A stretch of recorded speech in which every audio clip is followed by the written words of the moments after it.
Oh. I thought my mic wasn't working for a moment.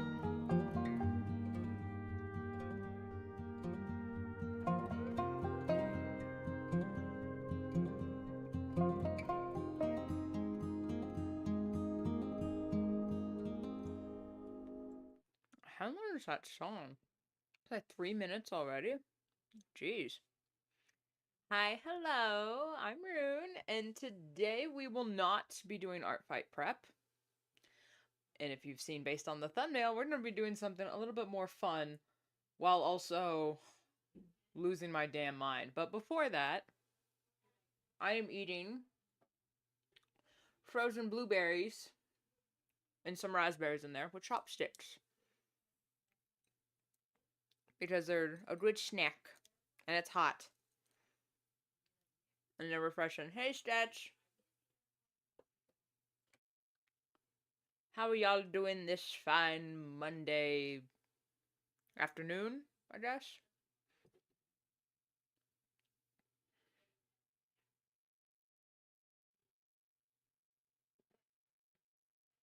I'm sitting on my sleeve. Hang on. There we go. Oh, before I forget, I want to tell you guys. Okay, for Art Fight, I finally did figure out a streaming schedule. For Art Fight, I will be streaming here on YouTube every Monday, Wednesday, and Friday. No set times, no set lengths. However, I will hit go live on Monday, Wednesday, and Friday. And then Sunday, Tuesday, Thursday, I will be live on Twitch. Hopefully. I don't know how much my wee little computer could handle that much live streaming, but hopefully I figured it out and nothing crashes. Stressed out. Got a new puppy for your sister. I'm the only one taking care of. That happens. That happens. Like my mom got a puppy a few months ago, but she was still having to go to work. So I was the one, all right, let's go outside. Let's feed her and all that. But, puppies are hard. And then once, they get into a routine or a rhythm and you like start training them, it becomes a little bit easier as in they hopefully get a little less clingy. Because with a puppy, you need to watch them, especially if they're not trained yet. That's the hard part, but it is doable. There are plenty of tutorials online of how to train your dog and cats and all that. I want to get a raspberry in here, but the raspberries accidentally thawed, and then we put them back in the freezer, so now it's just solid blocks of red juice.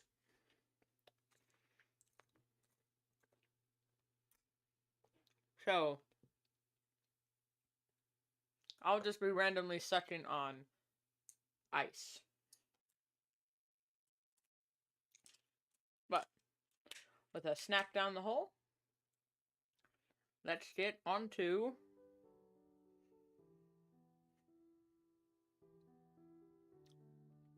this.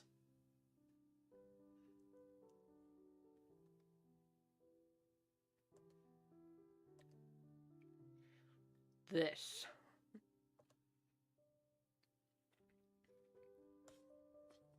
Okay, still having troubles, but not as bad as yesterday. Because yesterday I was streaming on Twitch, and oh my god, something was happening with my computer. It was just not keeping up with my pen strokes. Like, at all. And it was very frustrating.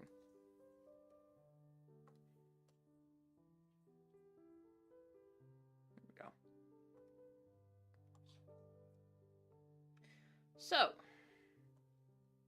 I, if you couldn't tell, will be practicing drawing the amazing digital circus characters because I'm sick of them just living in my brain and not being able to do anything about it.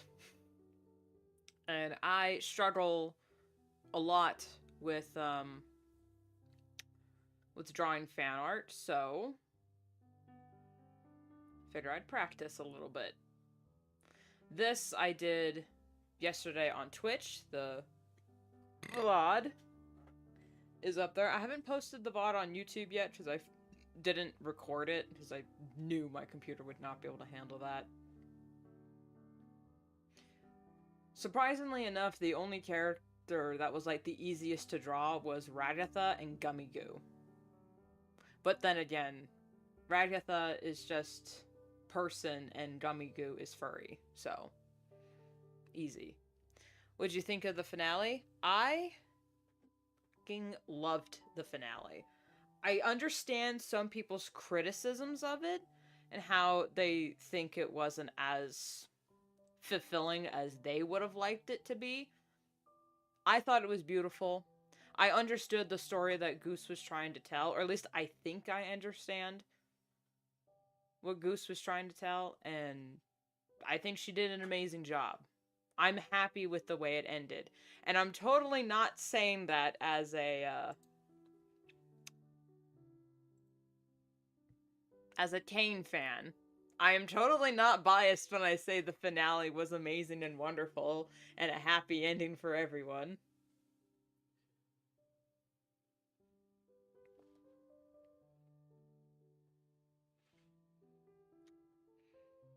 Yeah, totally not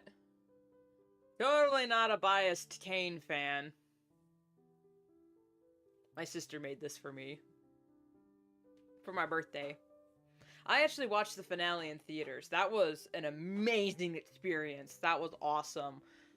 Like, the theater room that I was in wasn't full, but being in a room of people that were also singing the one who's running the show was fantastic. He's gonna be sitting with me.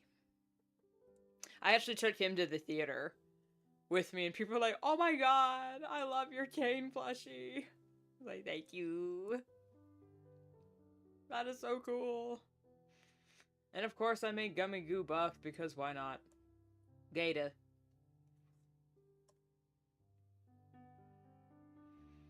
That's not a knife. This is a knife. Okay, I'm going to put Gummy Goo. I'm gonna make him a little bit smaller, and then I'm gonna put him here. And your hands are in the way.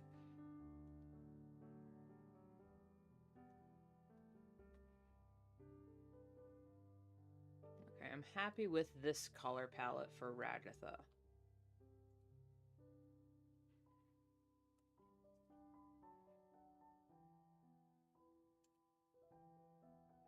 And it haunts me every time I close my eyes. I don't know why I got that song stuck in my head.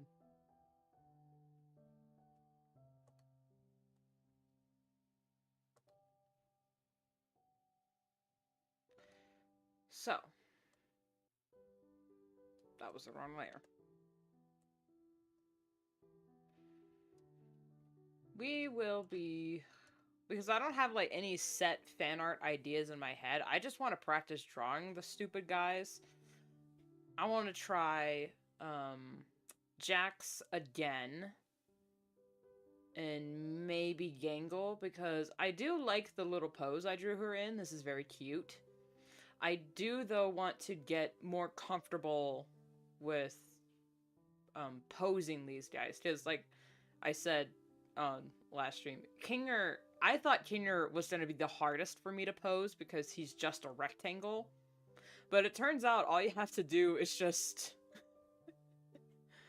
draw him like this. And there you go. That's Kinger.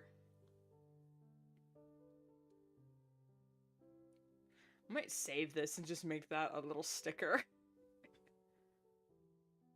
I gotta find a sticker platform though. Okay, but we shall warm up with some... Okay, I'm gonna copy paste this.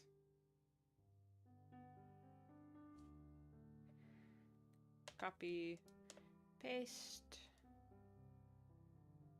deselect.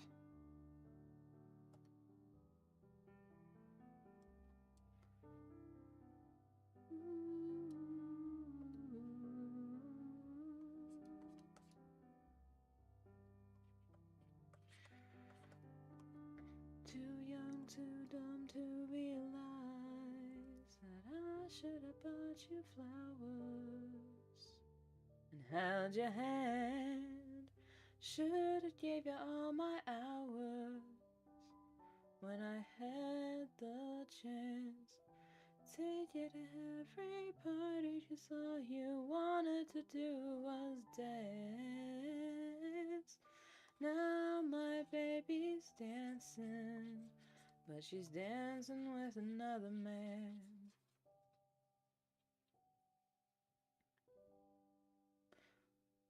What was Ragatha having, like, eating at the cafe when they were all in the cafe during episode 8? What was she eating again? God.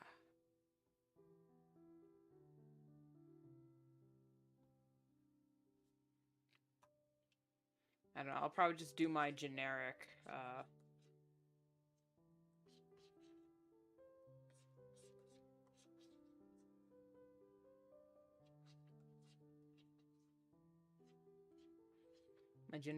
pose.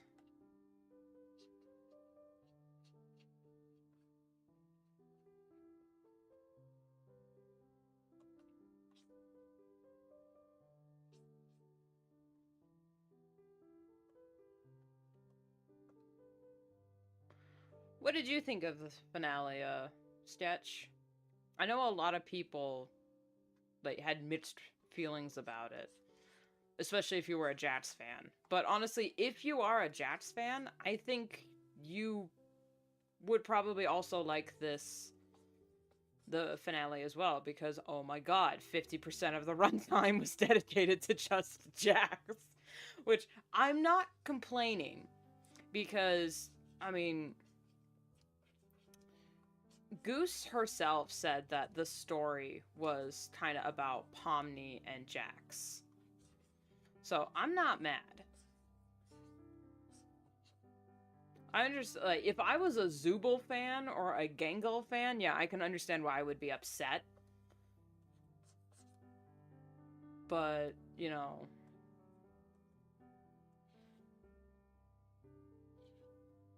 There's, like, 7 main characters. That's a lot of, like, juggling.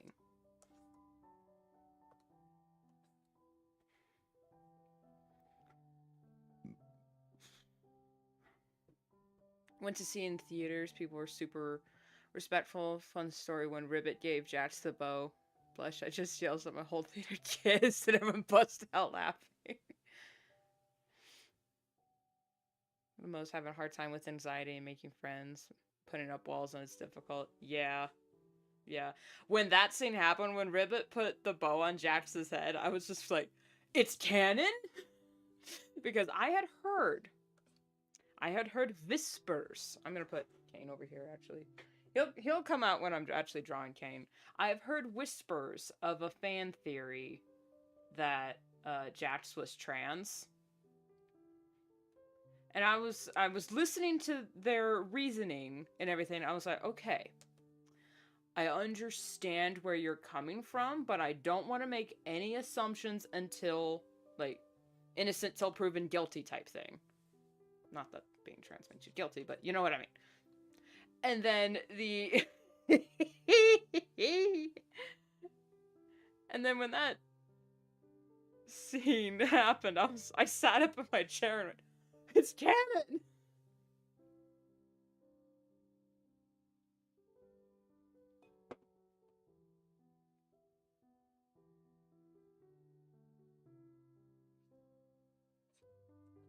Also, god dang it, that scene where Jax and Pomni finally hug and Jax lets herself cry. It's like, poor baby.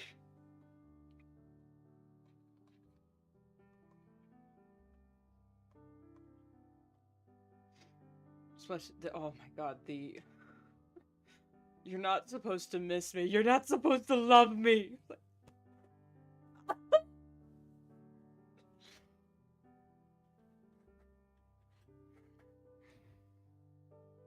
Oh, the one that was like, did you kiss that brick before you threw it at my face? Was I don't want to go. It's like, God.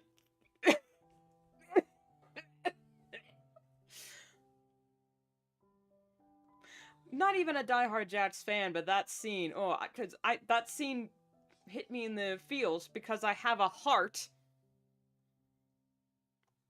and I have empathy. So when Jax said, I don't want to go, I was like, God damn it.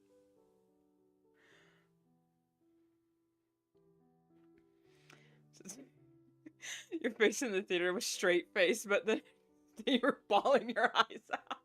I did the opposite while in the theater. Especially, I started crying when Pomni said, I just wanted to help everyone. Was I stupid for even trying? Like, okay, yep, there's a tear right there. And then when Ragatha says, sometimes I think it should have been me, it's like, no! No! My eyeliner! God. Like, I'll make this perfectly clear. I didn't hate any of the characters. I didn't hate any of them. They all had something that was very likable about them, and that was very interesting and well done, and beautiful. Their story, as a whole, is very beautiful. Tragic, but most love stories are. But Ragatha has kind of like jumped up, because I've said this before and I'll say it again. Favorite character, of course, Kane. And then for the longest time, it was Kane, and then Kinger was second, and then everyone else was kind of like just there. But Ragatha has jumped to tied with Kinger for second place. It is my favorite character. I know Ragatha technically doesn't have much of a chest.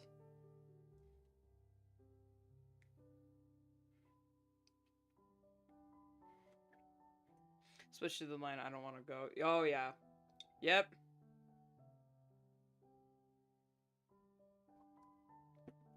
You should have seen my face when Jax, abstracted off screen and you just see the abstraction running by. I was literally just... No way! I literally was that one meme that I... You know, no way! Because I'm sitting there's like, there's no way they abstracted oh my god. Yeah, that's Jax. Holy shit. Oh wow. Okay. I will say, I kind of, my one, like, I wanted that, like, after Kane died and died, I didn't know it, Kane died and the circus was falling apart, I thought that all the abstractions in the basement were going to get loose. And that they'd have to find out, you know, how to like rebuild their lives after this traumatic event together. But I'm very adverse to fan theory, and it's mostly because of Five Nights at Freddy's. Five Nights at Freddy's definitely ruined fan theory for me. So now, anytime there's an anything that exists, I purposefully do not make theories. I do not make headcanons. Maybe a little bit of tiny headcanons about the characters, but I don't ship. I don't really engage in fandom. But I was very, very scared that the ending was literally going to be them all abstracting one by one until, you know,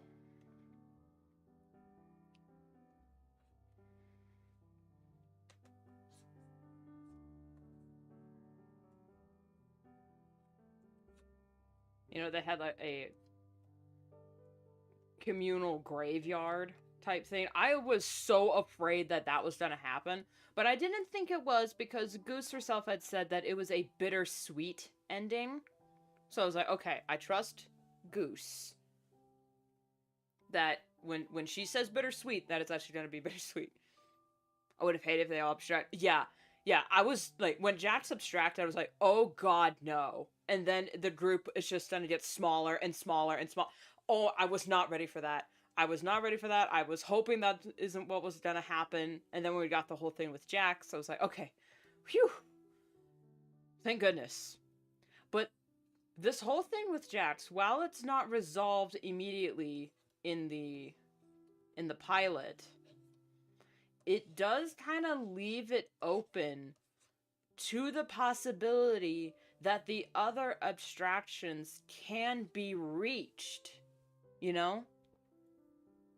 Like, sure, it's dangerous to touch them, but with Kane back, and he can fix them, they could, like, reach out to the other abstractions and help them maybe put their minds back together. I think of abstraction kind of like corruption in Steven Universe, where it's a tearing of the fabric of the mind.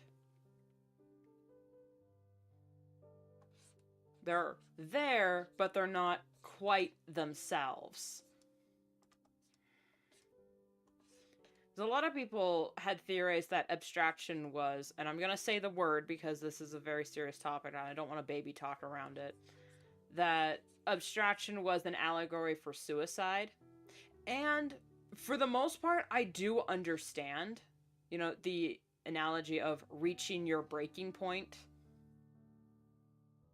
But that doesn't necessarily mean suicide, because in the abstraction toys, Kane also has an abstraction figure, and it's him surrounded by different bubbles yapping at him. So that scene where Kane was reaching his breaking point and Bubble was tormenting him with his insecurities, that was Kane's version of abstraction. He snapped. But unlike Kane, he's not a human. So he can't, his mind can't break. It just stretches even further until there's almost nothing left of his original self.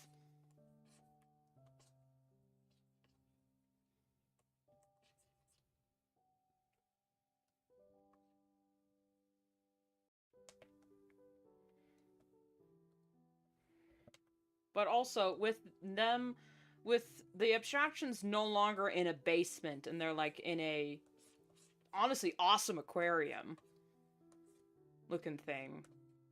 They had Alex Roshan, the voice of Kane, and other fans have pointed out that the visiting the abstractions in the a little aquarium is kind of like visiting a loved one in hospice or that's in intensive care, because they're still people. Even the abstractions, they are still human. And they still deserve love, dignity, and respect. So instead of just stuffing them in a basement, or heaven forbid, just sending them to an old folks home just to let them die slowly, or, just to pretend they don't exist anymore, visiting them in hospice or like in the ICU, sitting with them, talking to them, because you see in the end, Kinger is reading a book while there's an abstraction, probably Queenie, swimming, in front of the glass. So there's no one-to-one analogy for abstraction. It's just when you just can't anymore. And knowing that Kinger and Queenie had 2 daughters on the outside, Queenie spent her entire time in the circus probably worrying about her children, thinking that they're now orphans. They'll never know what happened to mommy and daddy. They'll be alone, and that's probably what broke her eventually. And that's just my own headcanon. After the show's over, I love doing headcanons when the show is over. So I like picking up the loose threads and the breadcrumbs.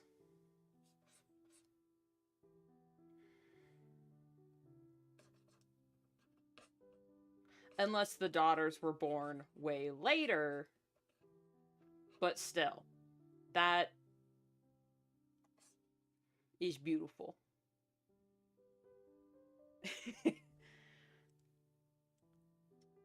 Kane had a valid crash out. Yeah. Honestly, he's out of line. He was wrong for what he did, but also fully understandable. What do you think of Supple and Gingle's end credits scene? Oh, you mean the one where they were playing D&D? Oh yeah, I loved that one. Or the one where they were exploring a cave system. Yeah, that one was really cute too. They weren't in the cooking one, and I think they were also at the beach while Kane and Kinger were having a father-son fishing trip. I know. Just... Yeah, I saw that. I laughed.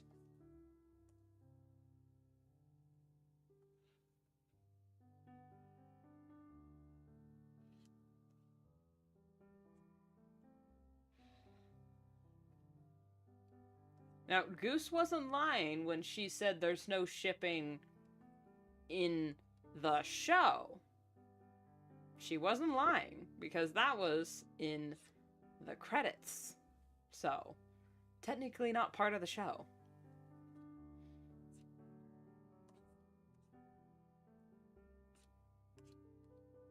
The fact that Kane became part of their found family as like their autistic little mascot. And Gangle showing him her sketchbook. Him making a cookie that looked like Bubble. Them playing softball together. Oh, my liner. It was beautiful. As a Kane fan, I am very happy with the finale. And I don't care what anybody says.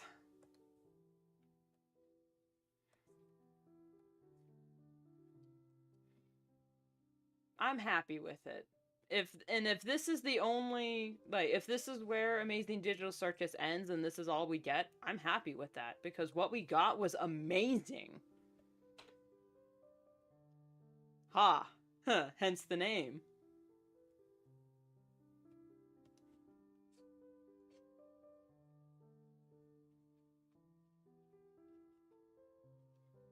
Oh, wait. Idiota!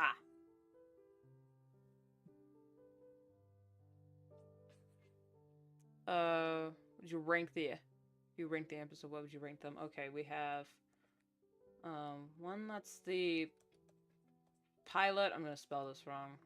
2 was the candy. 3 was Mildenhall Man. I'll just say ghosts. 4 was the fast food, the Spudsies episode.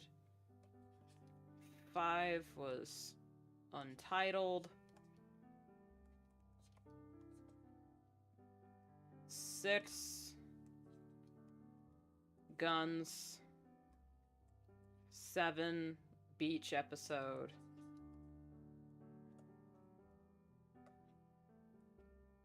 8 was Crash Out. And then 9, Finale.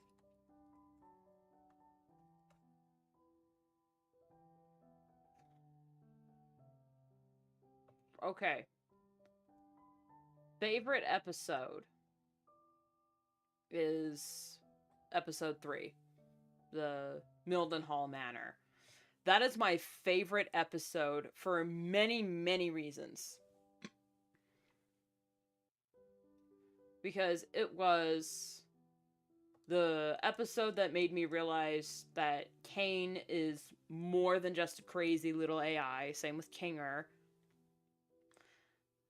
And it was also the episode that made me think, okay, yeah, I like this show. I'm going to keep watching it. I'm going to come back for every episode. And that's that.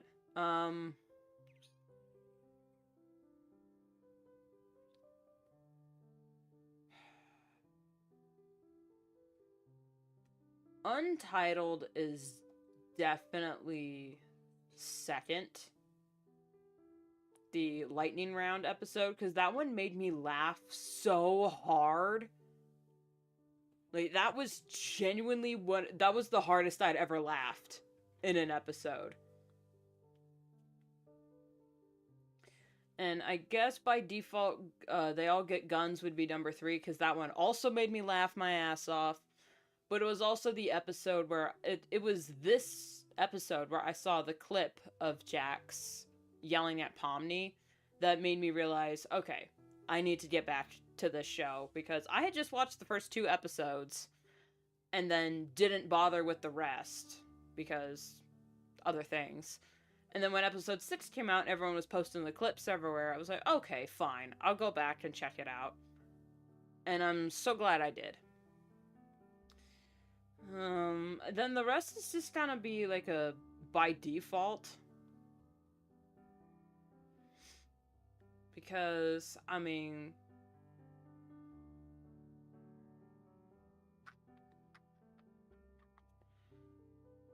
the fast food episode, the Honest Hard Day's Work at Spudsies, that episode is one of those ones where when I'm binging, it's at that point where I'm like, okay, yeah, I'll go do something else while it plays in the background.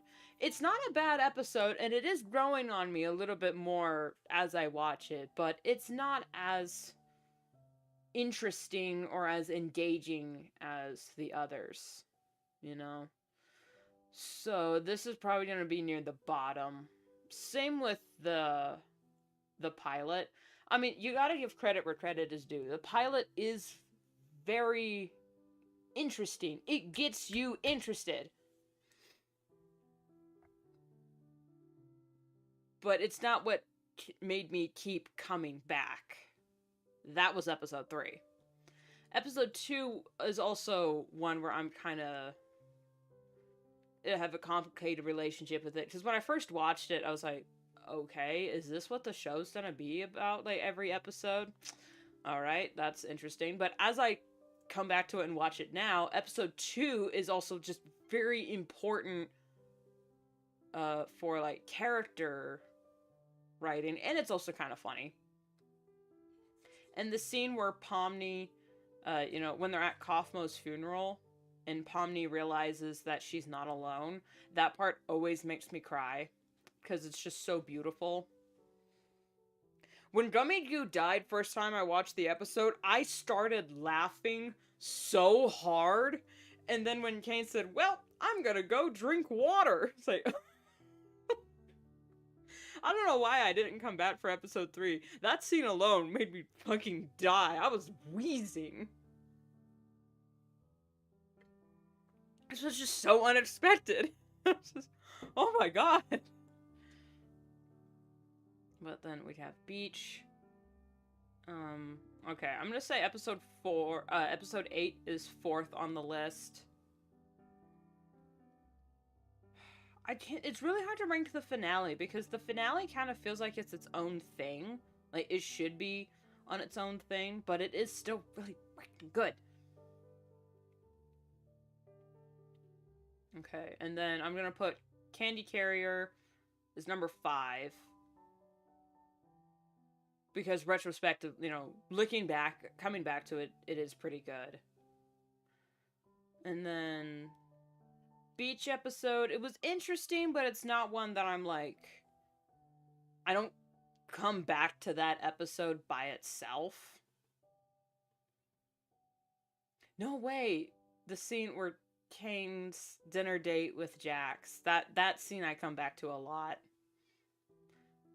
But it's just that one scene. The episode as a whole is, it's alright.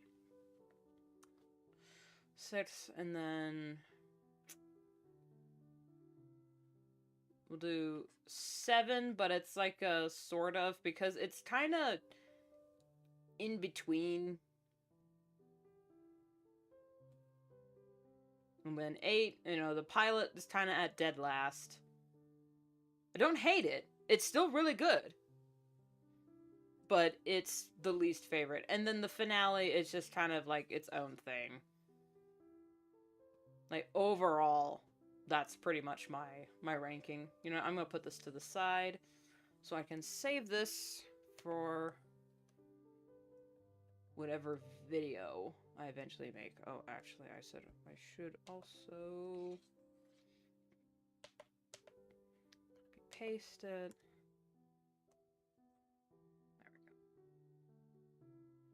For you, 8, 6, 9, 5, 3, 2, 4, probably 2. Yeah. Only watched Candy Carrier Chaos, so 1 and 2. Wasn't my favorite, but there's a lot of funny moments, though. Exactly. Like, same thing with the Fast Food Masquerade. Not my favorite episode, but there are a lot of funny moments. Like, have you not checked the suggestion box once? Gonna be real, I forgot we had that. Bubble, plug that up. Kane in that episode was amazing. The Fast Food Masquerade, Kane's part in that episode is just so funny. Especially Kaner in his, when he went on his own adventure, he's riding a bull? Like, what was going on? He's the only one that got an A+.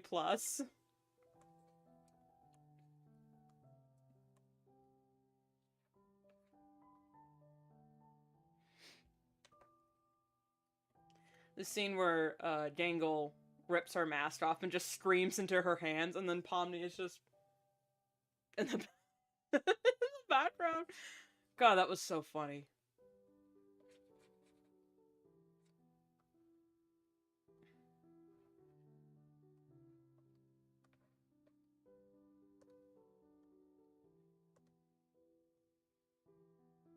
Like, every episode had good things in it that definitely made me laugh. And that is to be enjoyed. Like, don't get me wrong. But episode 3 holds a very special place in my heart. And when I do the, when I eventually do a episode review series, don't hold me to that one, I'm gonna have a lot to say about Mystery of Mildenhall Manor.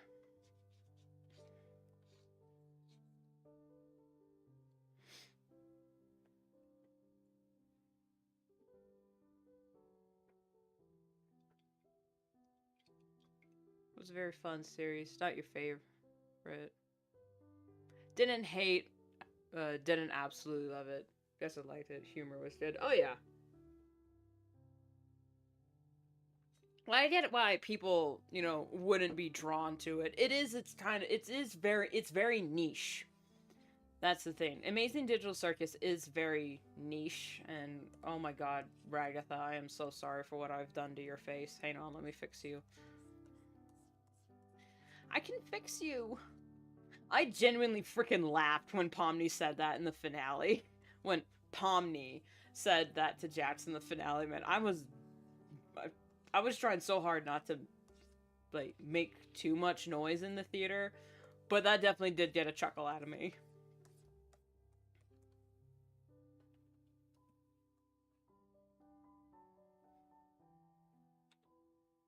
Okay, I gotta fix this. Button is way too big. Wait a minute, no. Yeah. By the way, hi Waffles. Sorry I didn't say hi to you on the way in.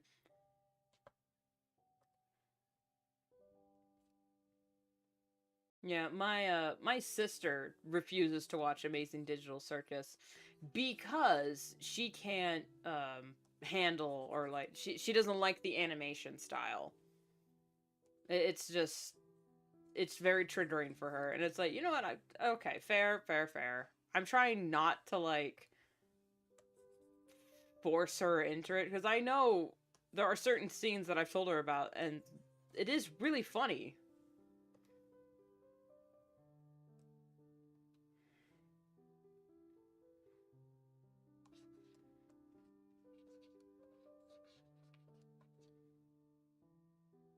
And, you know, it's a hyperfixation of mine. So when I'm hyperfixated on something, man, it's all I talk about. So I'm pretty sure my family is already sick of me constantly talking about Digital Circus.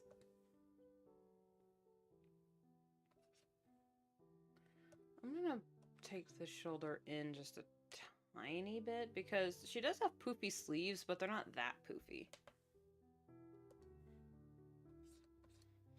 The only like my only regret with Amazing Digital Circus is that I didn't get more involved, because I didn't realize that wackywatch.com was a real thing.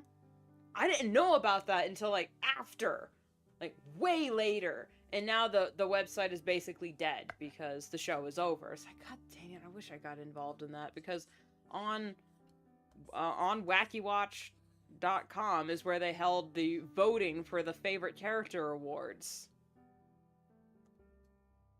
I didn't know about that. I only heard about that after the fact. It's like, god dang it, man.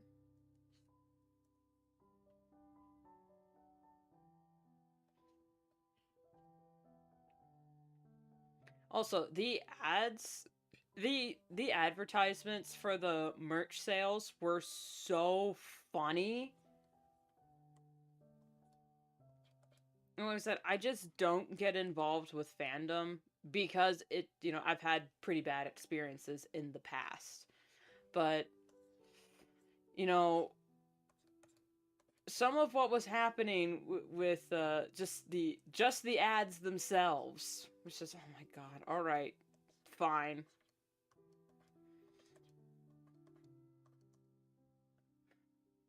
And I'm also sitting here like, all right, I'll watch Gaslight District, but I haven't watched it yet because I'm afraid it's going to infect my brain. And then I won't be able to focus on, that's a tangent, and I won't be able to focus on anything else, and I don't want that to happen to me when I'm in the middle of, you know, art fight, or, you know...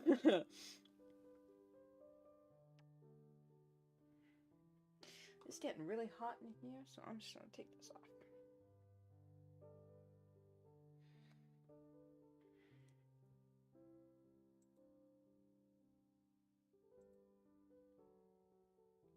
We're already 47 minutes into the stream, and I've only done one sketch. Man, but it's of my girl. It's of my girl, Ragatha. We take our time. Okay, so for her hair... It's kind of... this shaped. with her bow. And then bangs. Okay. Okay.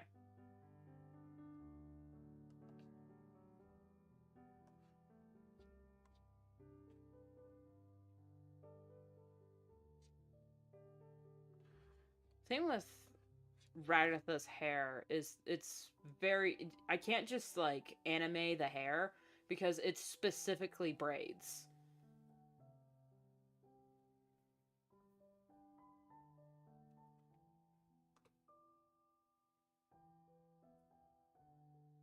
It's like you forgot how to write.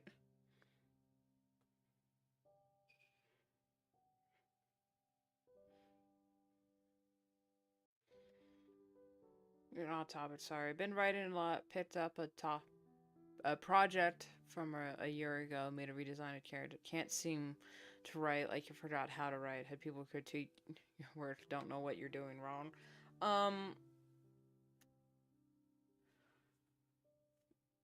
Forcing it.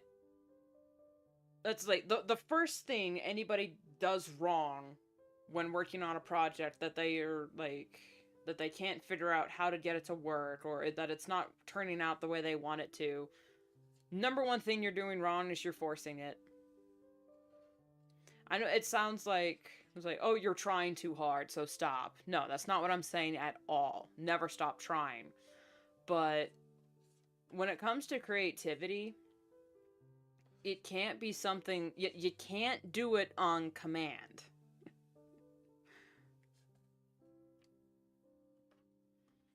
So it needs to be something that you... How do I say this without sounding like a hippie?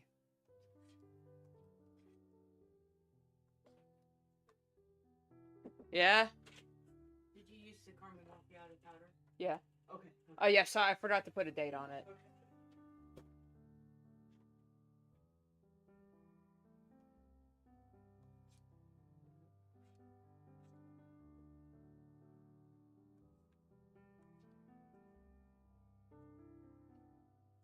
And when it comes to, alright, you realized you're forcing it, so what do you do now? I don't know what to tell you, man, because it's completely different for each situation, and it's completely different for each person. Because the way my brain works, if I'm realizing just something isn't working, it's because I am either trying to make this series be something that I'm just not interested in. Even if I want this thing to exist, if I'm not interested in it, it's just not gonna turn out.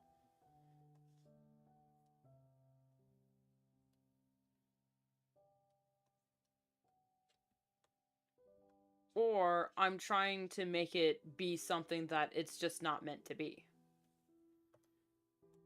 Like, personal example, I have this story called Gatesville. And when it was first conceived, it was supposed to be like this goofy, stupid, you know, comedy series. And then when I started writing the characters and then coming up with things for them, and I was like, you know what, I have all these ideas, but it won't work for this series because that's too heavy. That's, you know, too real. I want this to be, you know, something stupid, something silly. But, and then I was trying to force it to be too silly and too stupid, but then, you know, I just couldn't come up with anything to write for it, and it just sat stagnant for years until I decided, you know what? No. Obviously, these characters are telling me it's meant to be something else. They were meant to tell a different story. So, I just went and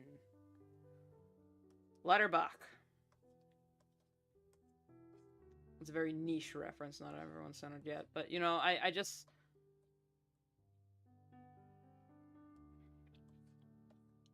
let it be what my instincts were telling me that I was actively ignoring. That's another thing about the creative process. You don't realize if are working on a project and you can't figure out what's wrong, but you know in your gut that something is wrong, it's because you are ignoring something that your instincts are telling you. And it's not something you do consciously. It's obviously, if you are still really struggling with it, it's because subconsciously you realize something is off, but you need to like catch up with yourself.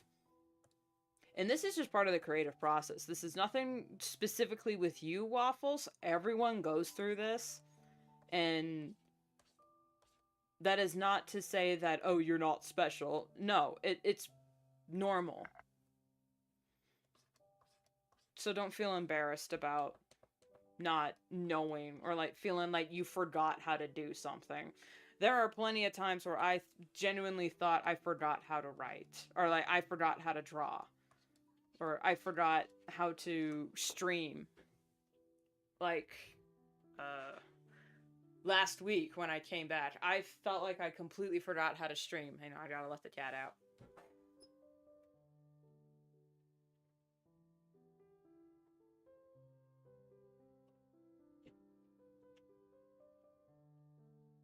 Or like making videos, but it's one of those things where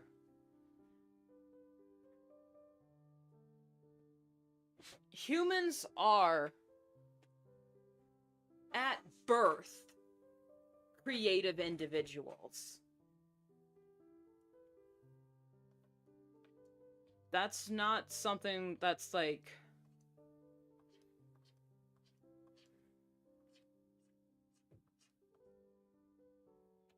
that some people, it's like, oh, I'm just not creative. No, you're a human being, so you are creative. That's your birthright as a sentient being, as an earthling.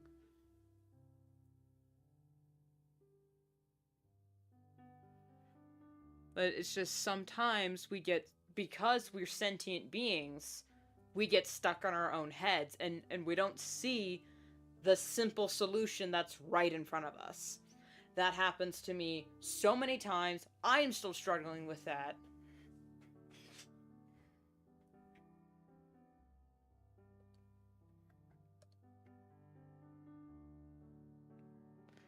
And I hate to say it's just part of the process, but it kind of is just part of the process of being creative until you reach not synchronicity, what's the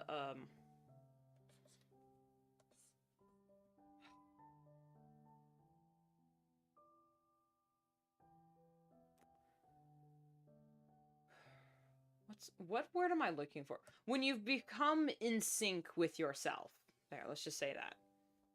Once you reach that state of being, that, you know, being in tune with your creative process, with your instincts, and it's not a linear journey.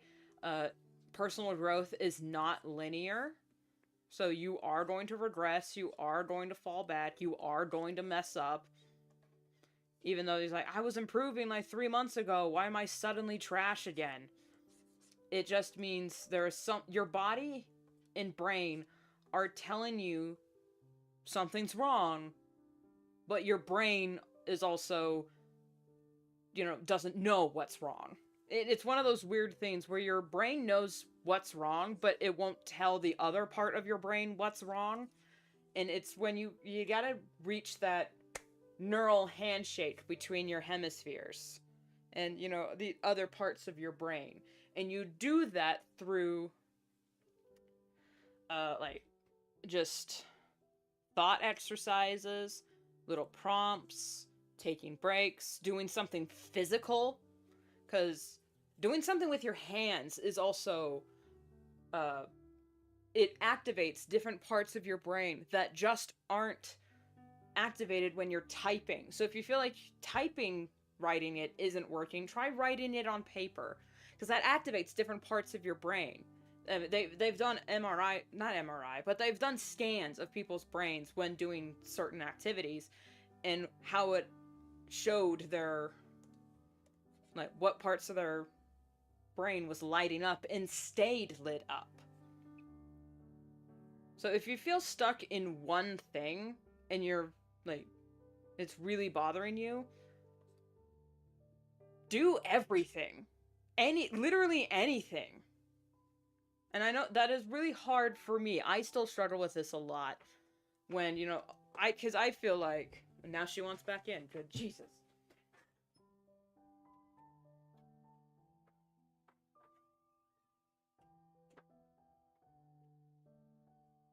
When you're working on a project and it's not turning out, I am a very stubborn person. I'm also competitive with myself, where I'm like, okay, I'm going to work at this until it is done because there is a problem and I need to fix it. I need to fix problem. But the problem is with me because I forgot to drink water, or, I haven't listened to what my body is saying that it needs. Speaking of, water. Now, everybody.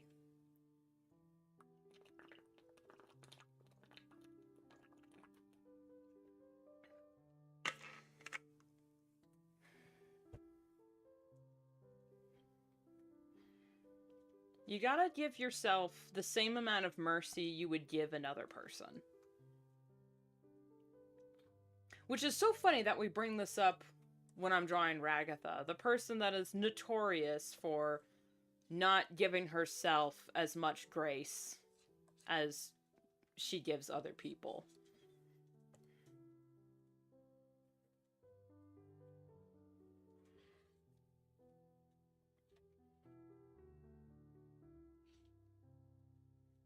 Because you gotta be kind to yourself.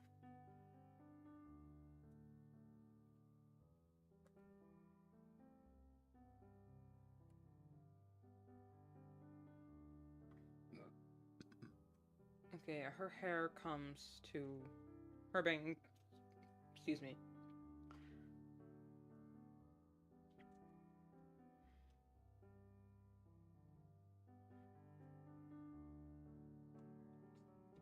There. Safe.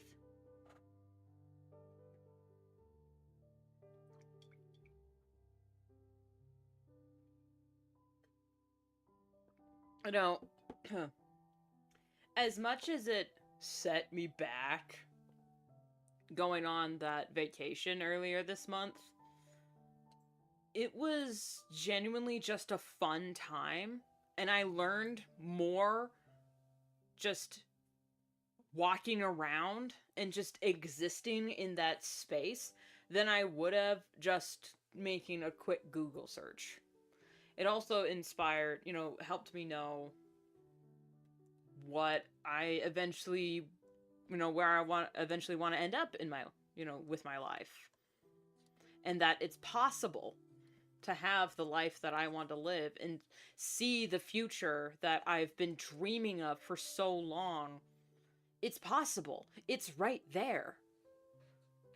And I would have never have gotten that just by reading an article saying, you can do that. It's like, no, I needed to see it myself. I needed to live it for a week. And I'm purposefully being vague because it's a very personal thing. Also, I got to go to a zoo, so that was really cool. I didn't take any pictures because we were there with my niece, and I don't like taking pictures in public, especially if other people's children are involved. But I did take pictures of a lot of trees that I will use for reference later, as if I need any more help drawing trees.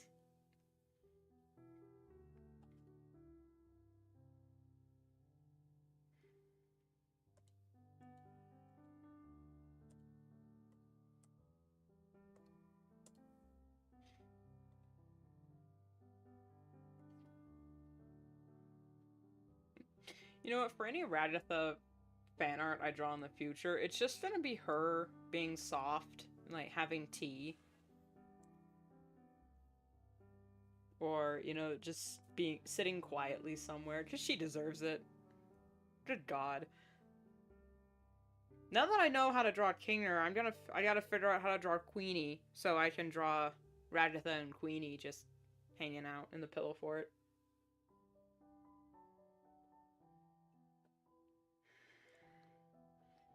What is in my drink? I hope that helped. Thank you. Okay. Yeah, you're welcome, man.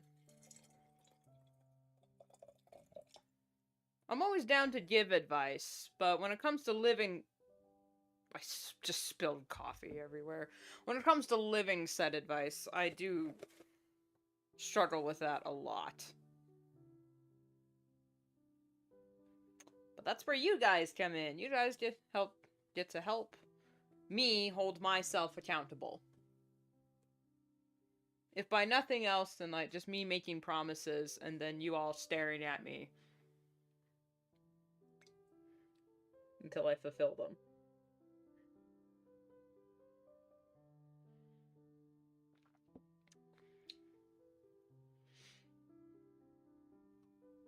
My blueberries are melting, so I'm gonna eat some blueberries for a bit.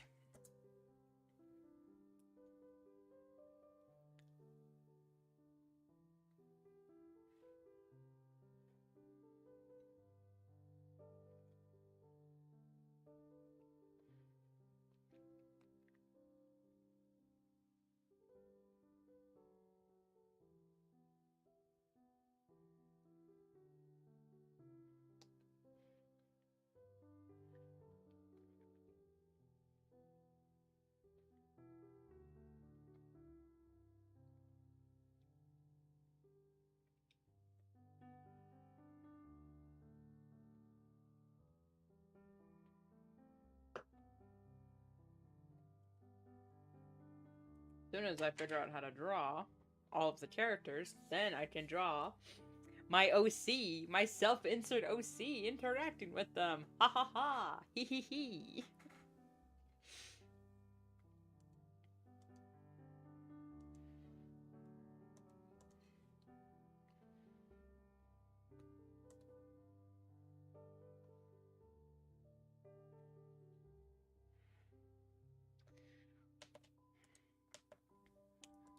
Jaxie. You are going to be difficult. I can tell.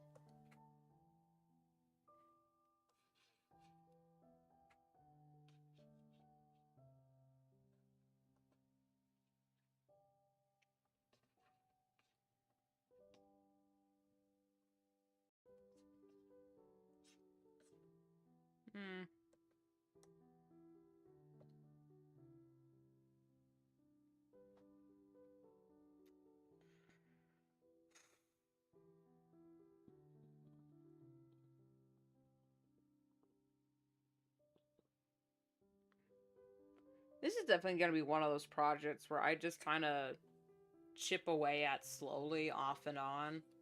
Especially with Art Fight coming up. And then when I finally have some free time,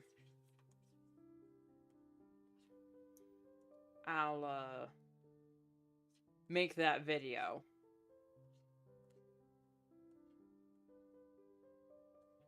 You're listening to Stream While Drawing Jax. You know, I just started drawing Jax myself.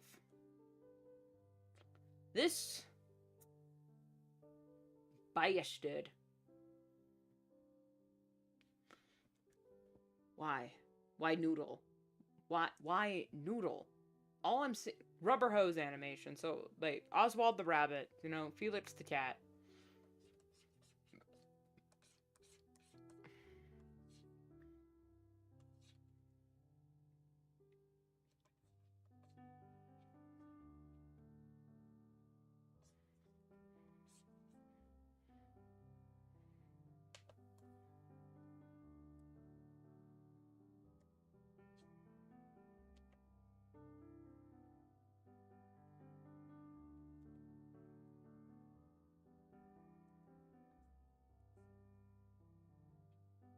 Also, come on. Maid outfit Jax is everywhere.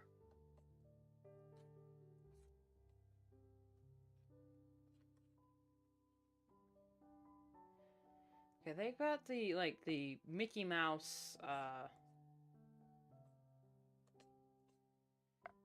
gloved hands.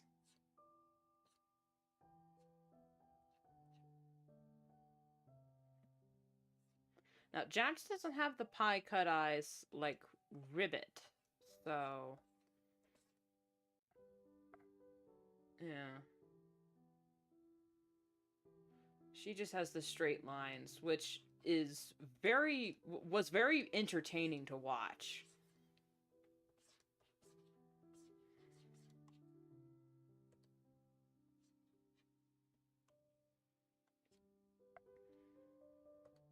Especially in episode 1, I was like, wow, that I had never seen a, like, especially in the mouth area. I hadn't seen that type of animation before, which is why Kane is also just fascinating for me. That, like, really sparked my fascination for Kane in episode 3. Just seeing the way his gums flap around while he's talking, that they're also that it's his mouth but also his eyebrows. Like, come on. Look at that. Look, this is where I'm like, okay, this is gonna be a funny, silly guy that I have to watch now every time he's on screen, because you're really starting to hurt Bubbles' feelings. Where's Zooble? I made this adventure really cool and mature just for them.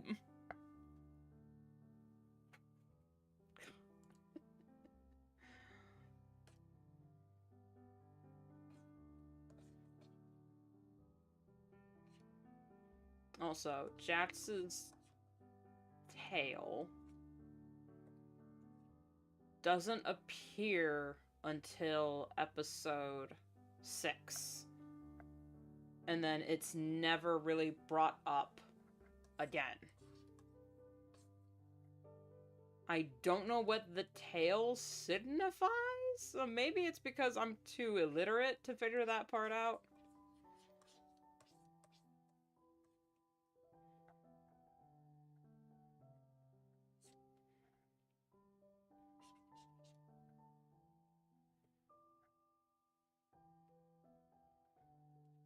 Okay, since drawing the stupid bunny is going to be...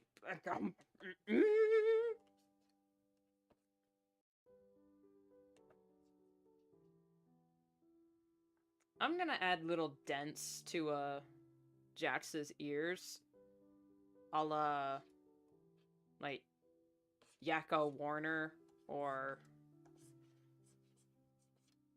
just fun cartoon stuff.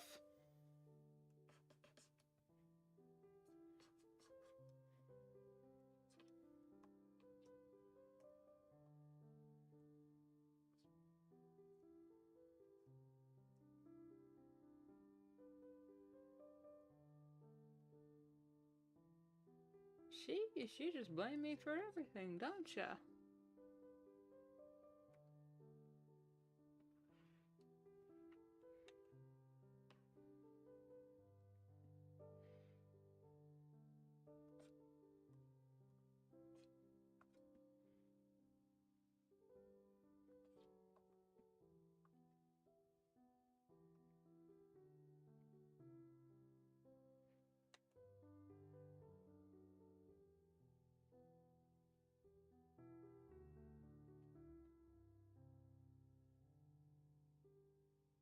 Okay, that's not a bad Jax. I don't hate that. It's just not what I'm used to when it comes to drawing rabbits.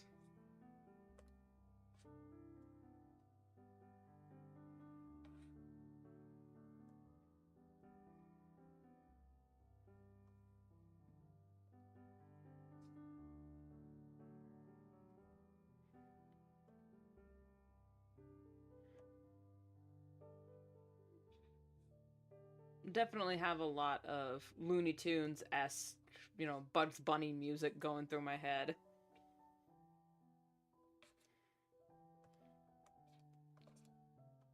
Which is funny, because if you think about it, Bugs Bunny, kind of a dick. You know, he's not a morally upright character. Not in the slightest. But he's entertaining.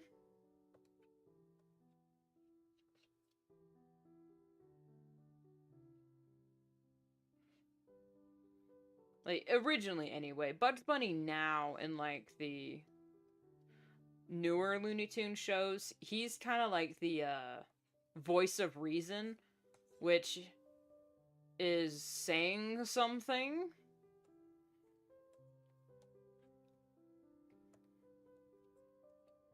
But yeah, Daffy has kind of taken the role as, morally corrupt, while also being funny and entertaining. But, like, let's be honest, in the new in the new Looney Tunes show, if any single one of us knew a person like Daffy, we would hate them. The worst roommate ever. Bugs has a lot of patience.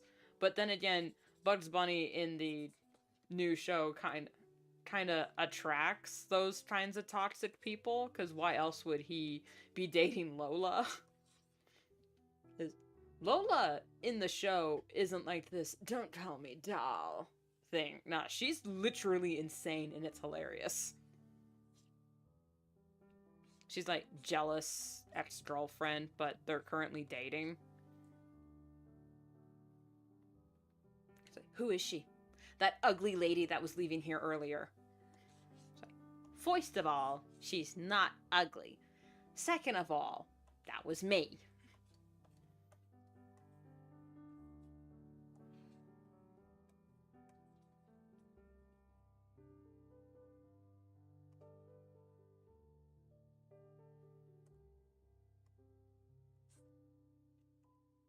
Outfit-wise, Jax kind of reminds me of Boris the Wolf from Bendy and the Ink Machine, and I hate to compare anyone close to, like, Rubber Hose animation, like, because now, like, oh my god, like Bendy and the Ink Machine. It's like, Rubber Hose animation existed long before Bendy and the Ink Machine. Bendy was just making a reference. But outfit-wise,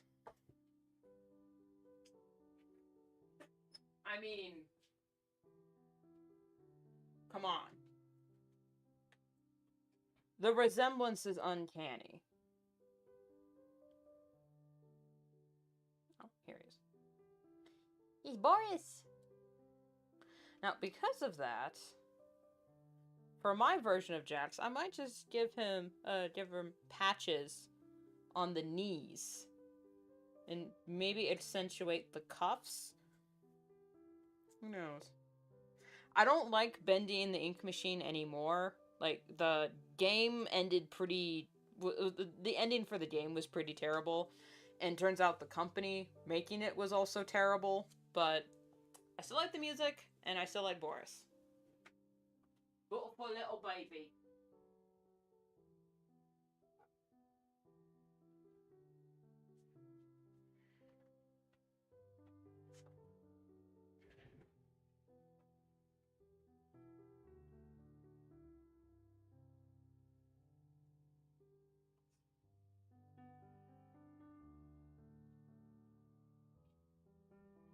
You know, with the way I'm drawing Jax, it's kind of like mimicking a bit of a pixie cut.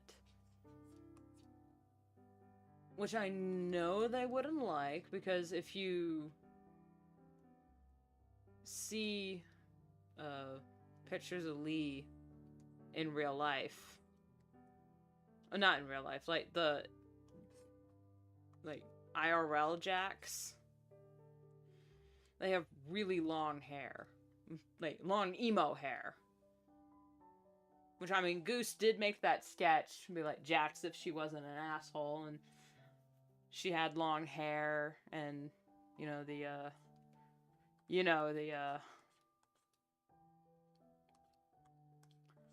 off the shoulder with the shaggy cut. And I think there was a raccoon stripe in there somewhere. I don't know.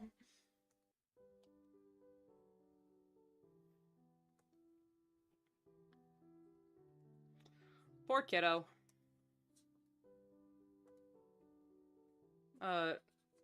Cautionary tale, not just for people like Jax, but also for parents of kids like Jax. When they tell you something deep and personal, don't laugh at them.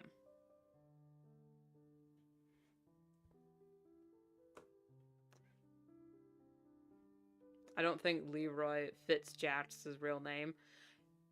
Yeah. Well, a lot of people like Jax don't really jive with their birth name.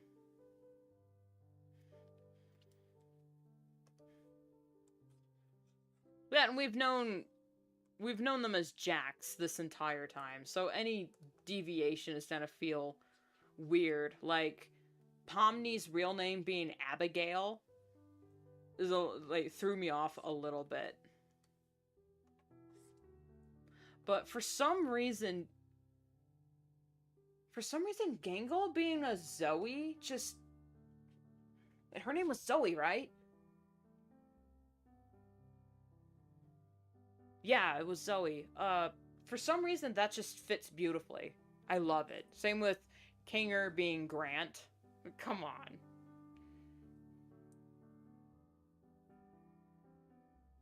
Zubul being Riley, that works too.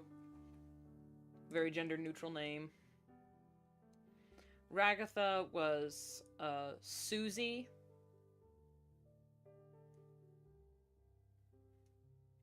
Yeah, Pomni is Abigail. It's like, or Abby, really. But more accurately, Abby. Because we never actually met Abby. We've only known Pomni. You see what I'm saying? Because, like, who's to say that the brain scans are, like, more, or, like, accurate to who they are as people? Because I guarantee you real world Grant doesn't need to put a bucket on his head to be sane like Kinger. I think the mind scans were just a copy of what their psyche was like at the time of the scan. So with that in mind, Jax was, you know, like when we see them first arrive in the circus, they're on the ground, curled up, crying, just scared out of their mind. Oh, poor baby.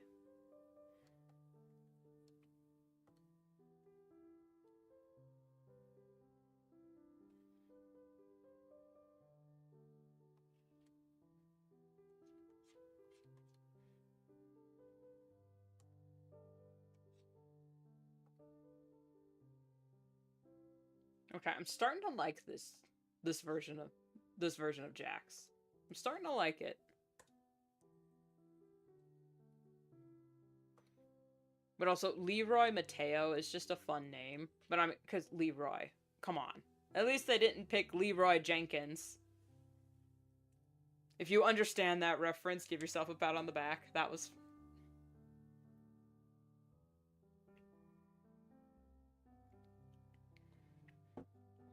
I mean, yeah, Pomni, like, saying that his name was going to be Michael because of his voice actor. Pomni kind of felt like a Lizzie to me.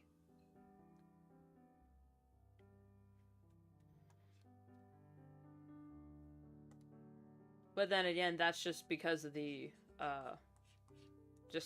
voice actor. We also, as the audience, it is kind of our duty to differentiate between the actor and the character. Jax is not Michael, and Michael is not Jax. That's for darn sure. Michael's made it very clear his opinions on Jax's character and character arc. Same with Alex. Alex Roshan. who voiced Kane. Like, yeah, voice actors can relate to their characters. But if you know, like, if you watch any of the behind the scenes or any of the live streams, Amanda, who voices Ragatha, they act nothing like Ragatha. They're two completely different characters. Or people. And it's kind of funny. Just when people animate Ragatha chasing Pomni around saying, "Give me my bugle!" Very funny.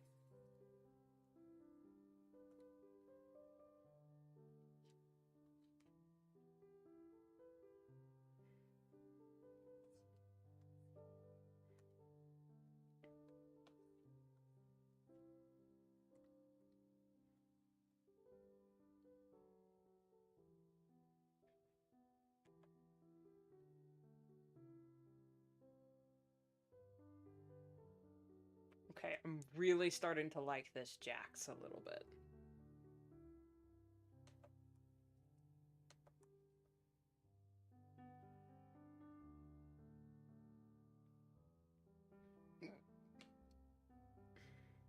I'm just gonna give a little bit of a wing.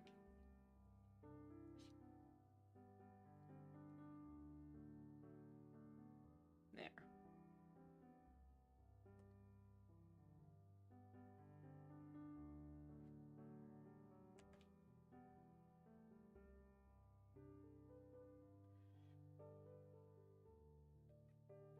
Did I say? Yeah, I just saved. So I'm really scared. I don't really want. You know what? Let's try Kinger. I need some happiness.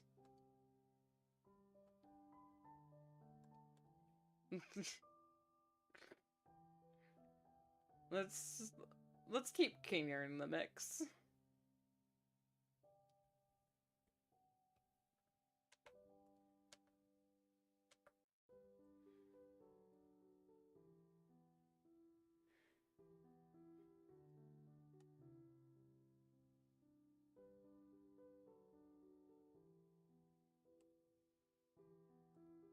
Speaking of voice actors being separate from their characters, that's a little bit harder to tell with Sean, who voiced Kinger, because oh my god. Every clip, I haven't seen every clip, but from the clips I've seen, god, Sean is so funny. He's like effortlessly funny. Like, how do you do that?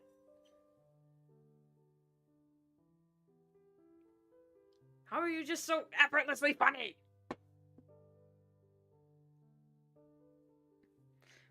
Are we still talking about Jax? Oh!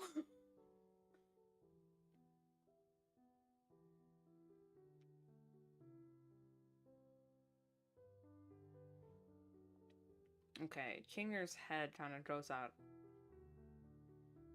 like, like that, but not quite like that.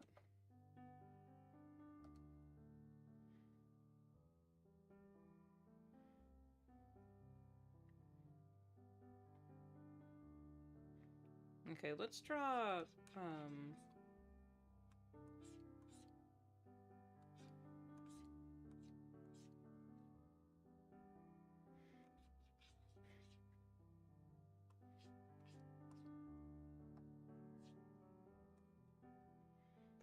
let's draw Kinger when he was laughing at the Chinese room joke, because that genuinely, I had to look up what the Chinese room thing meant in programming, and then when I found that out, I was like, oh my god, that is hilarious.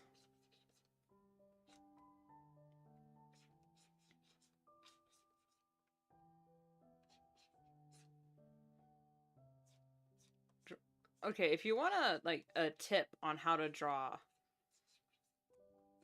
Kinger, Do you, like, if you know, Tallest Purple from Invader Zim, that's kind of the shape you're going for, except no arms. You know, just this, and then this. And then big eyes. And then from here, this is either going to be Kinger or Tallest Purple. Now, with Tallest Purple, they would be, you know, something like this. With a...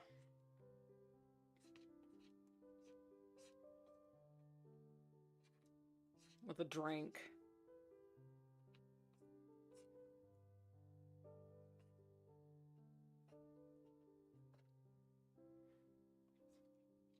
And there we go. There, that's the difference between...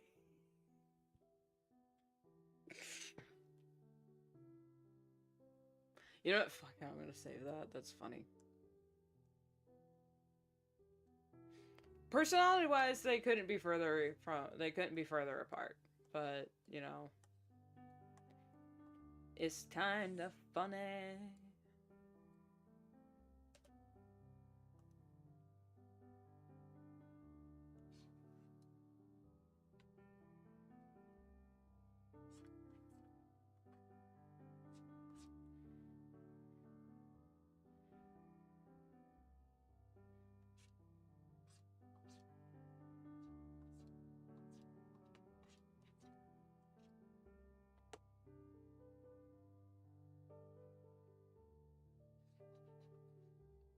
Okay, since Zubal and Kinger don't have mouths, so it's all in the eyes for them. Okay, and this eye is a lot higher up. It's like up here.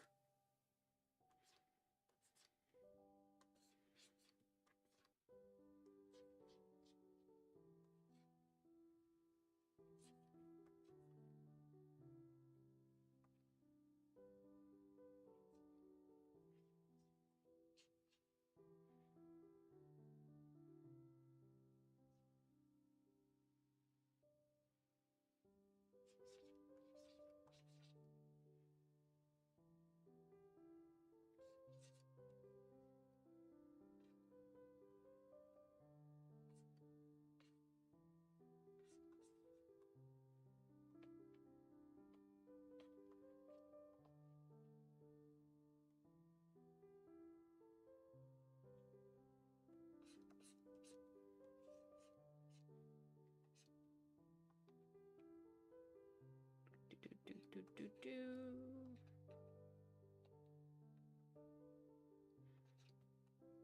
Come on, home stretch.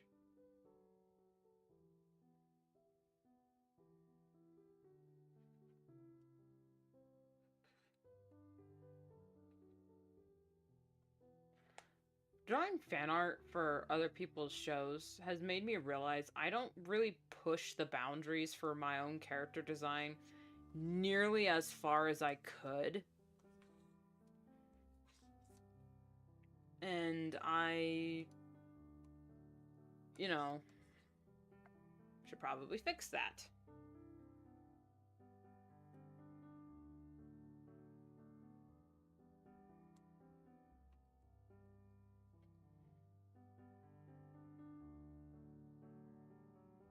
Okay, he looks sad here. I don't want him to look sad.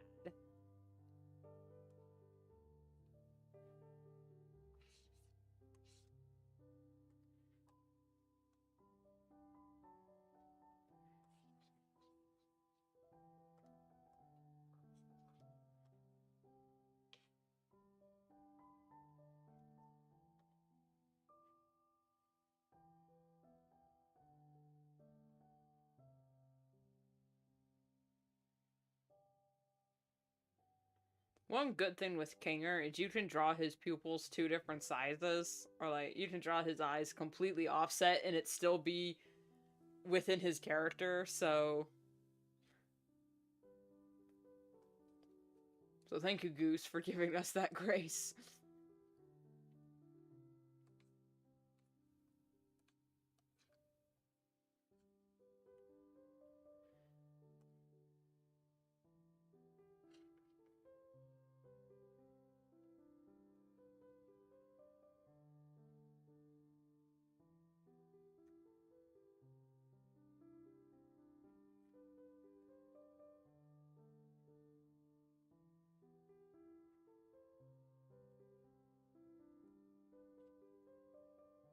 Also, one thing that is just amazing about Kinger that I don't think a lot of people really appreciate is the fact that Kinger not only knows but also practices gun safety, like trigger control and gun safety. Like, after a hard day work of programming and fixing bugs, bro went to the range.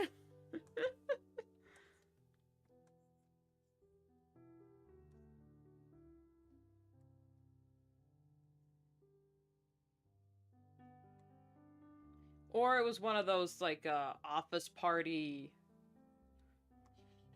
gatherings where they would, like, go do laser tag or something, and then Kinger would just become this sharpshooting beast to contend with. Like, he becomes the Doomslayer the second you put a gun in his hand.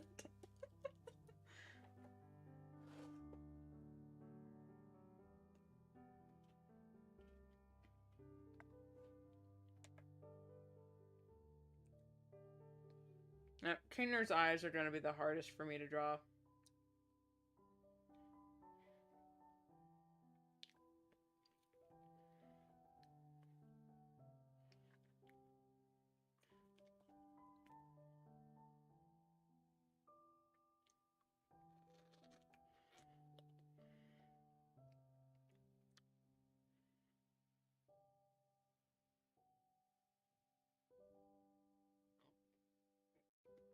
For those of you wondering what I'm eating, I am eating frozen blueberries and raspberries. So, this isn't a solid hunk of meat. I'm not drinking blood. Okay.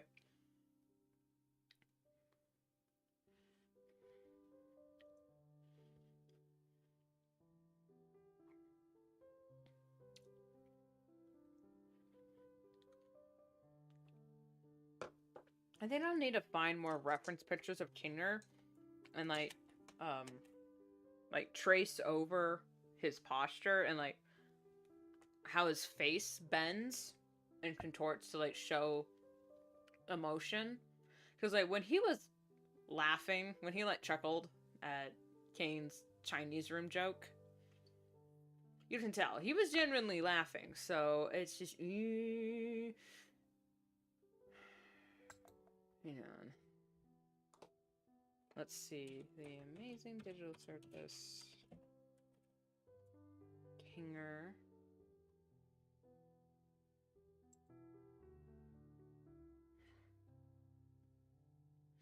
Could you repeat the question? I couldn't hear you over the knives. Alright, I'm on his wiki page going through his gallery.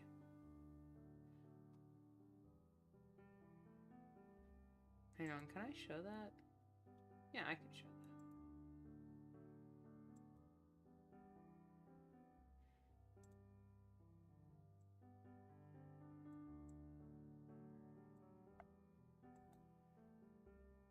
that. So now you guys can see what I'm looking at too. He literally does. He's literally just a noodle. Hang on, please load. Look at it. Like, what is bro doing? Okay, hang on. Let's... He's literally just a noodle. And I love that for him.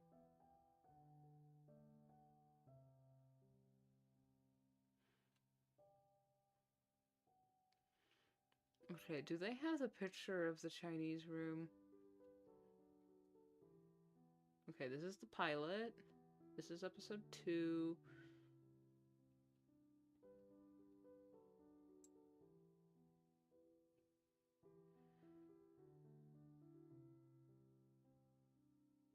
And this is some rather inconvenient darkness.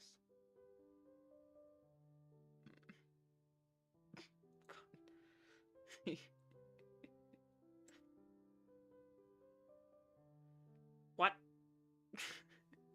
Which is what I would be saying if I didn't know that the creature was actually one of God's angels. What?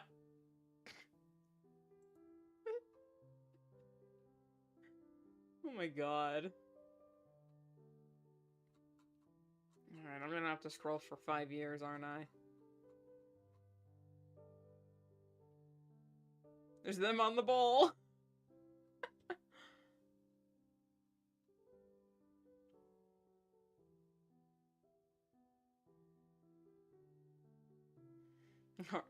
I'm not Jax. God, why is Keener so funny?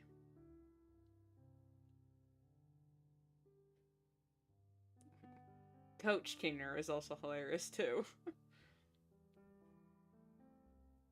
I may not know what's going on, or who is going on, or where is going on, or why is going on. Did I say where? When is going on. But I do know where is going on, and it's out on that field.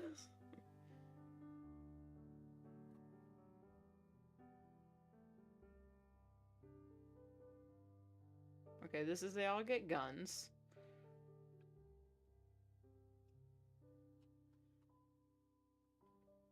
Oh, this scene was so wonderful. Yeah.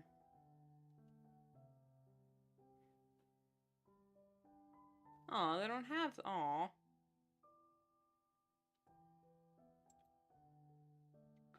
I love how, based on this favorite character awards, Kingner is favorite with Pomni, Ragatha, Jax, Gangle, and Kane and Dead with none. It's like, aw. Zubul wasn't even... Zubal's not even there. At least, not in this shot. Is Zubul even on? Oh, Kane hates them so much. It's embarrassing.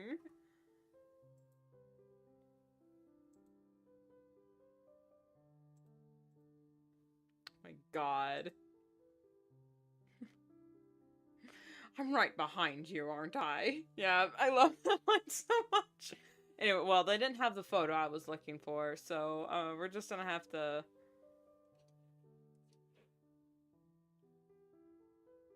like, try to make it work. I remember my first wild take. I don't know why they're not retracting, though. That didn't happen to me. I love how, in a live stream, Alex has said anytime any of the cast and crew want to, like, do a Kinger impression, they always start with, oh. Huh.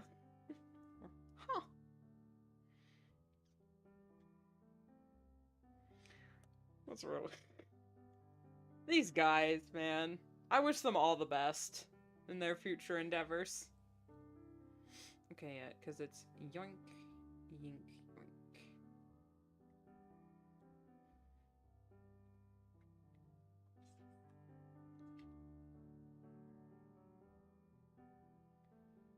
I'ma pretend I didn't see that.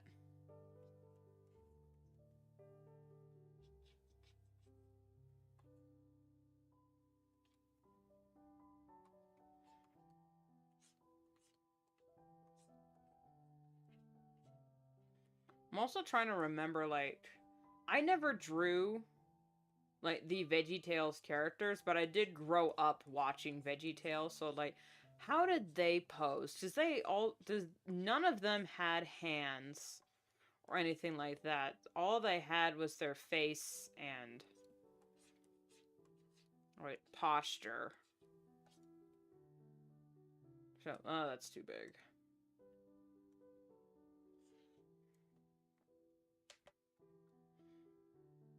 Coach Dictator here.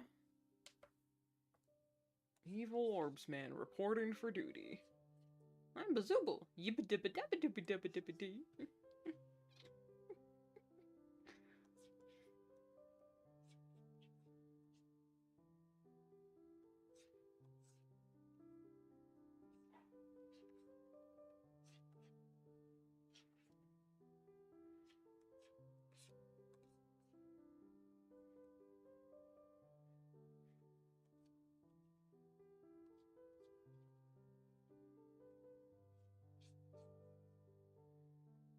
Hi, Speckles. Welcome to the stream. I'm just trying to figure out how to draw these little scrumbos,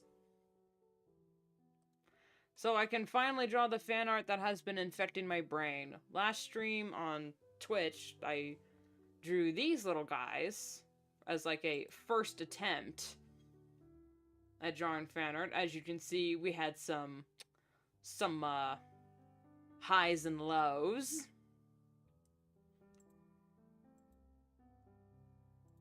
We did, I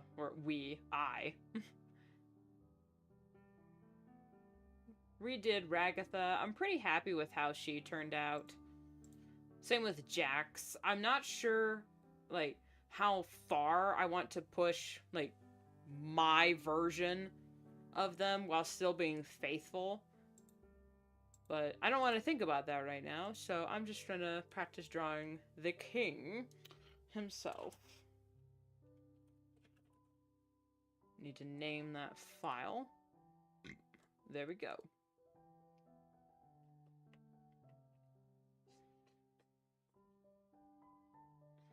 Alright, class. Today we're going to be learning the popular foreign language known as English. Oh, you're a Fluffy Jackson drawer? Me too, man. As a furry, like, I can't not add fluff or any sort of floof, which is why for Kinger, I'm adding the extra floof to his robe, because I just can't with the solid shape. I can't with all these polygons!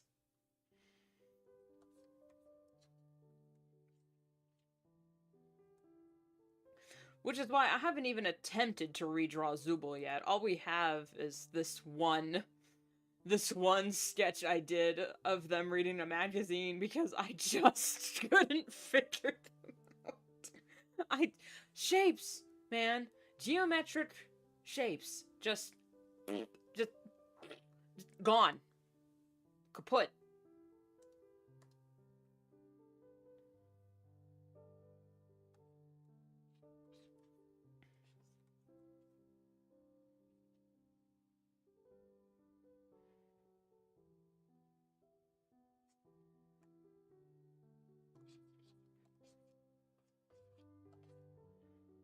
I'm gonna draw him in a slightly devious pose.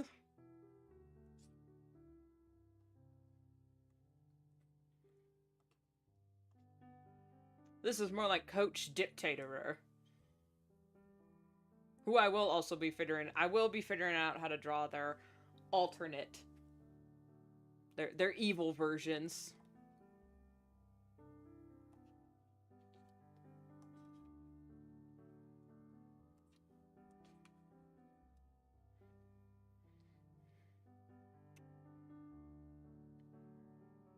Give them hair because they're bald. Yeah, I can't do bald characters.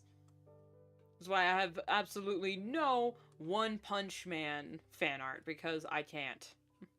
Evil Orbs Man? Oh yeah. I know it's funny, like, the gag that no one can understand Orbs Man. But once you, like, listen to his lines, especially, you know, regular Orbs Man, you can kind of understand him. There is, like, words under there. It's just a little bit garbled. Now, Evil Orbs Man, for some reason, it's really funny that you can understand Orbs Man. Evil Orbs Man. But also, the sound effects on his voice are just, very good. Very well done.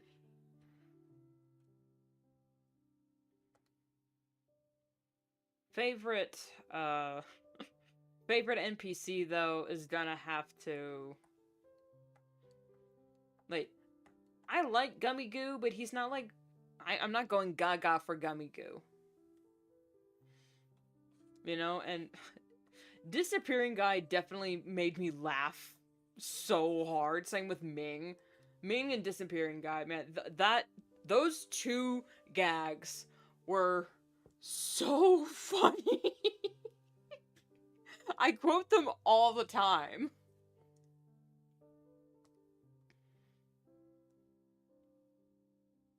I mean, I was having a really rough day, but then when Disappearing Guy came on screen and said, "Heh," I felt that in my soul. And I think about that every time I need a little pick-me-up.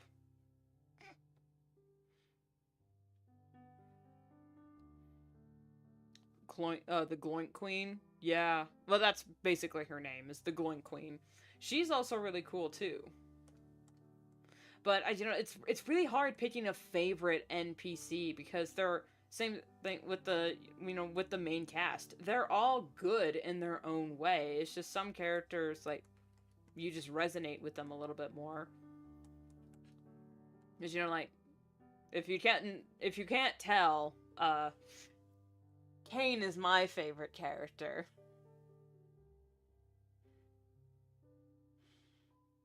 I'll be getting to him eventually. The reason why I haven't tried drawing him at all is because I have tried drawing him in the past. I tried to draw human Kane. And I think I'm okay with the human design. Not quite thrilled with it, though. But, like, when I tried to draw, like, just draw a sketch of him, I got the body down. But the head... But what even is this? How? Why? Why or how? So we'll be back to the drawing board soon enough. But in the meantime... I'm gonna get rid of the eyebrows, though. It looks a little too... diabolical.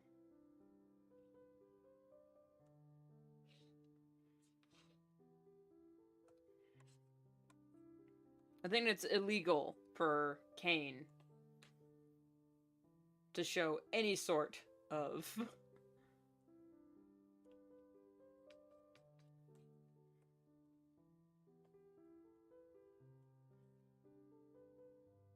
like, disapproving Kane? Like, come on.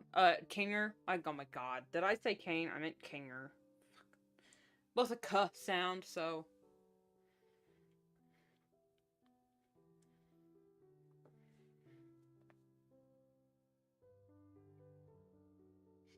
Me when people dislike Jax, but like Kane when Kane's doing arguably worse stuff, does a little chick. I don't hate Jax. It's just... Episode 3 really made me like Kane. And you can like characters and not, advocate for their behavior.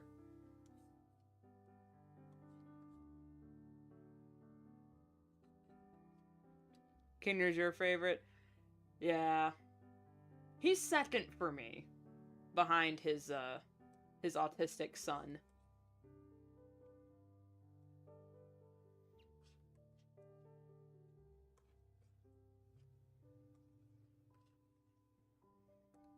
Like, can he just adopt me? My life would be complete if he would adopt me.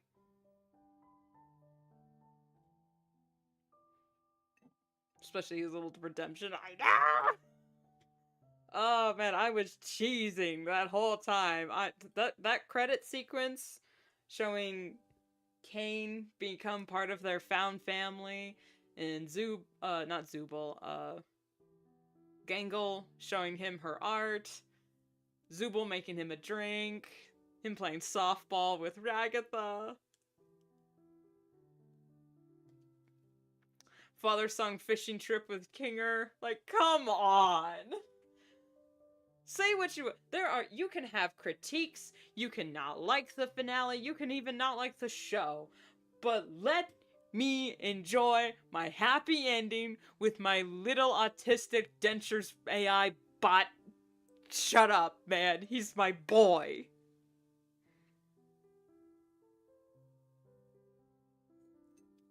Totally didn't create a self-insert OC that is a B just so I could ship her with him.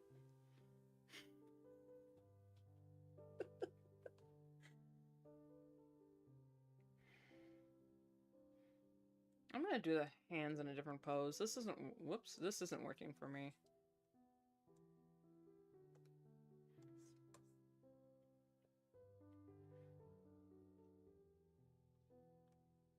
Oh, you know what I'm gonna do?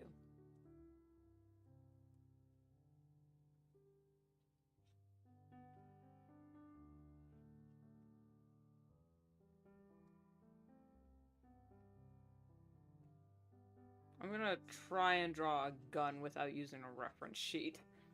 Without using a ref. So this is going to look awful.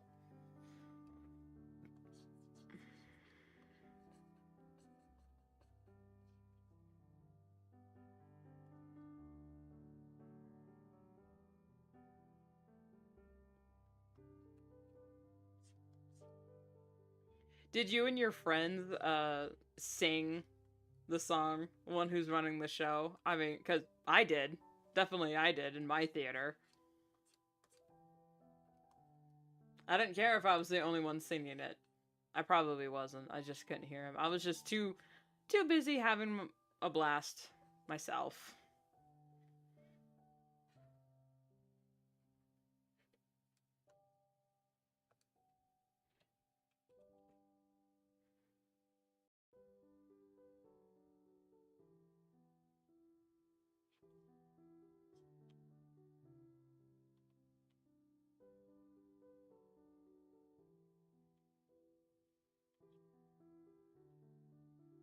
Got into the Mandalorian. Her friend made self-inserts in their book. Go for it.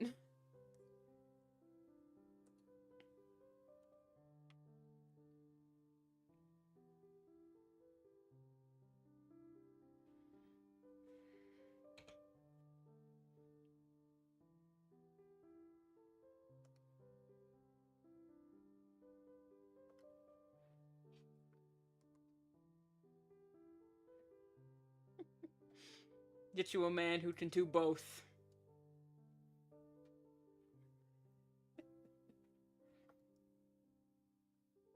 When the comic relief character locks in.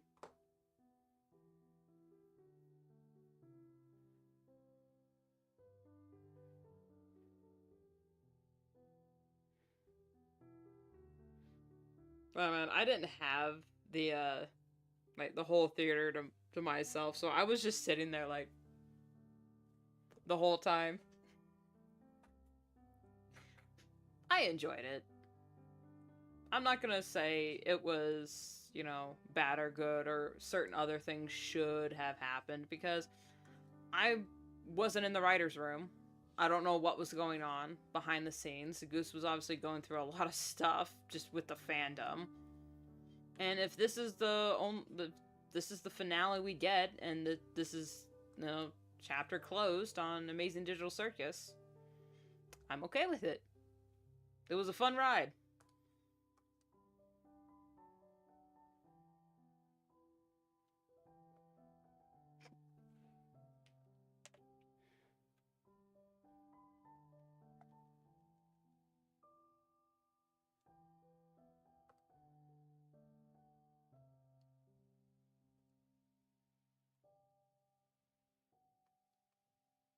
There we go.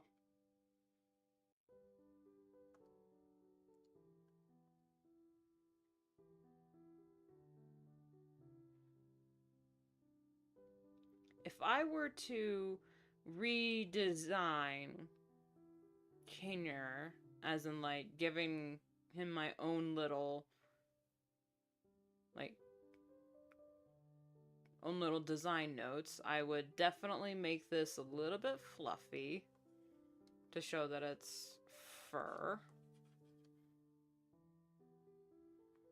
Maybe do a stupid.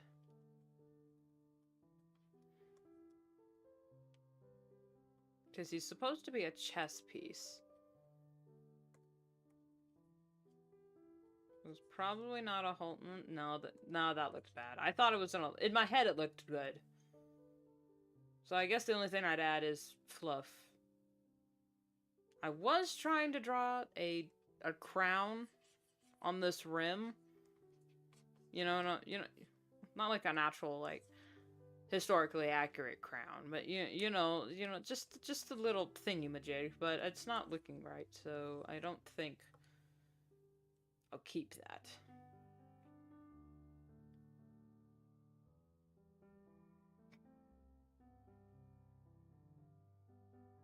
You're not hyper-fixated on Amazing Digital, but you enjoyed it. Man, I wish I could say the same for myself. If you look at my Pinterest boards,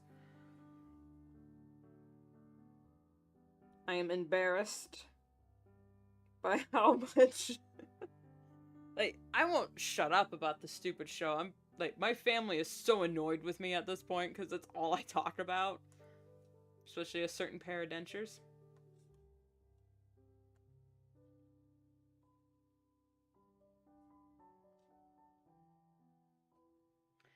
I saw this, oh, I'm on the wrong layer. Oh well.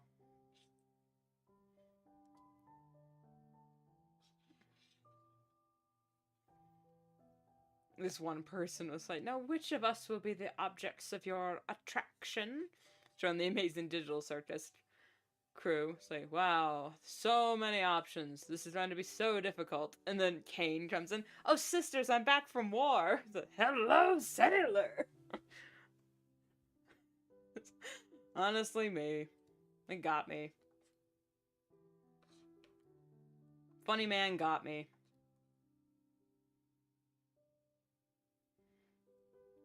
Same thing happened to me when K-pop Demon Hunters came out, man. K-pop Demon Hunters, that hyperfixation came out of nowhere, and when it did hit me,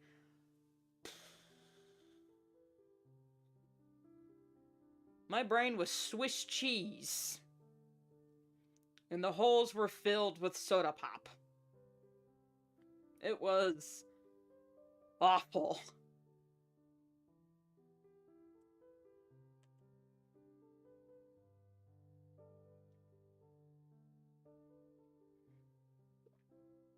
Banger. Oh, yeah.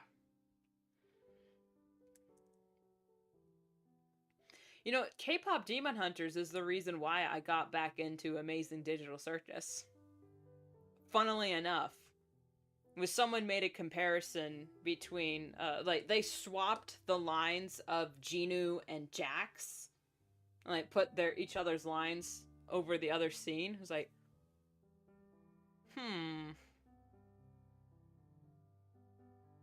you know what? I shall look back into this. If it's actually 3 friends and all the different flavors of autistic.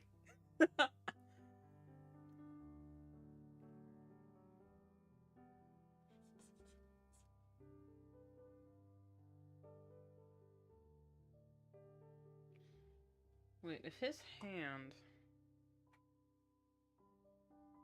Okay, so that means... Yeah.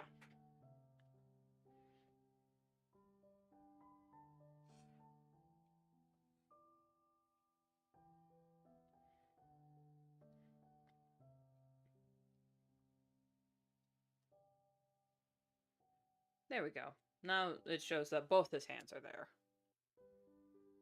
They made an OC for it. Yeah, yeah. Here's the thing though. For every show I like, I have an OC for it. For that show. Basically. I just sometimes won't draw them.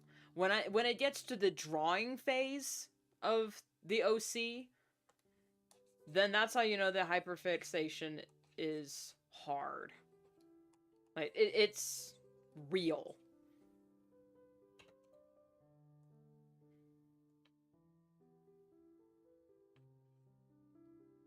Like, it took me decades to finally work up the chutzpah to draw my bleach self-insert OC publicly for the internet. I've had that girl since I was 10 years old. I was like, you know what? Childhood me deserves to be happy. I shall give her what she wanted.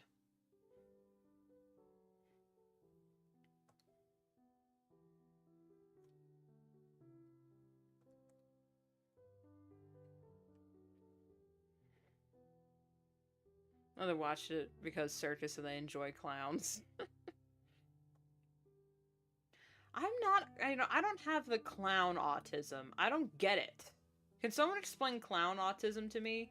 Especially clown attraction. Like, some people are like, have the hots for clowns and jesters. And it's like very apparent in like the Has-Been Hotel universe. And I mean, yeah, I liked RoboFizz as much as the next person, but it's not because he's a jester. It was just because I liked his voice. Like, I'm not asking people to, like, explain the hyperfixation, because there's no way to explain that. But, like, the attraction towards clowns, like, why? Yeah, a whole different can of worms, yeah. Yeah, it's just, I bring it up because this year's art fight teams are comedy, tragedy, and mystery. And, you know, for comedy and tragedy, of course, they are jesters with the theater masks. And I've seen a lot of people draw, you know, jester, you know, art of those mascots and bring out their own jester OCs. And I'm like, I just don't have that type of connection. Maybe it's because I've never actually been to a circus, per se. I've been to carnivals. And I've interacted with clowns before, but it's not, like, a part of my brain chemistry, if you know what I'm saying.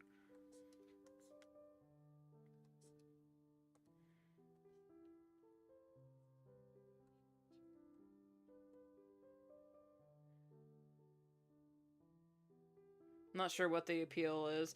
Yeah, I just... I don't get it, but, you know, who am I to say? Like, 'cause I remember the killer clown scare that happened in, what was that, 2012? Where people were dressing up as clowns and terrorizing people, and, like, some people had actually ended up hurt. It's like, I remember that. So whenever I see clowns in public, it just gives me the willies. Like, the fear of clowns, I understand. That's a little bit more widespread than the obsession with clowns, I think. But since becoming, like, more active on the internet, it's actually like that. Yeah, 2012. Yeah. Whew. I was in junior high when that happened. Very interesting, to say the least.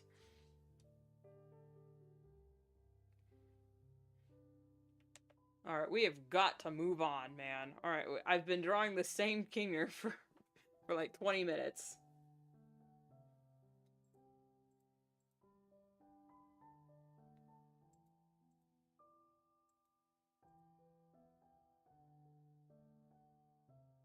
Unk, old. Yeah. Respect your elders. Sit down, young whippersnapper.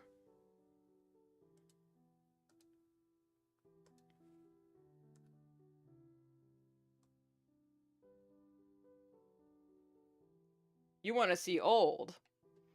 Old Unk. Let me introduce to you the Motorola flip phone.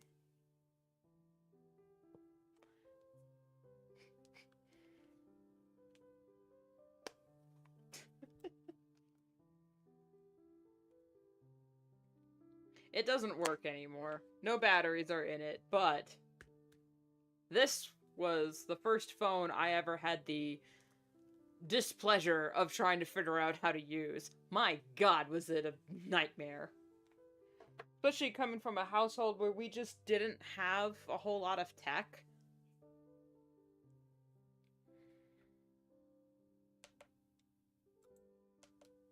I'm gonna figure out how to draw Gangle next. I like Gangle.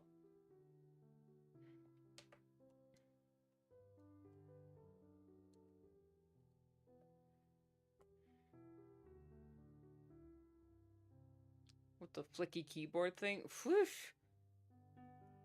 We weren't nearly rich enough for that. Okay.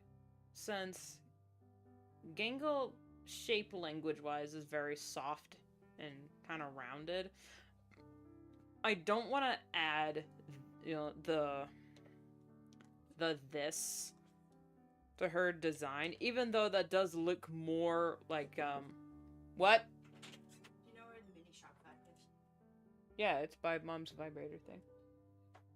Is it? I didn't see it. It should be, that's where I put it. That's the little handheld one. Oh, yeah, the shop vac. Yeah, that's by the back door. Oh, okay. In between. No, not in the laundry room, but it's where we keep the tools. Oh, okay, yeah. Okay, I must walk right past it. Yeah, probably. Thanks.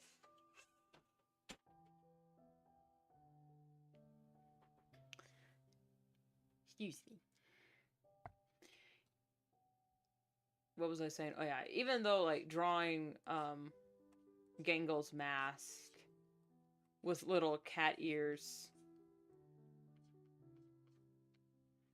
would be adorable. I also really liked the way her voice actor had a PNG tuber of her, and she had like a bow in her ribbons and like a little cape, and it was like, oh, it was so cute. But cat ears is definitely the temptation. I mean, she's definitely got cat mouth.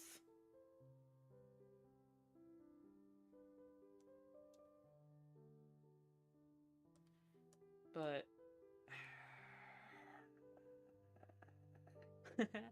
Salut, Zubal. I didn't watch that live stream, but I did see that clip and it was super funny.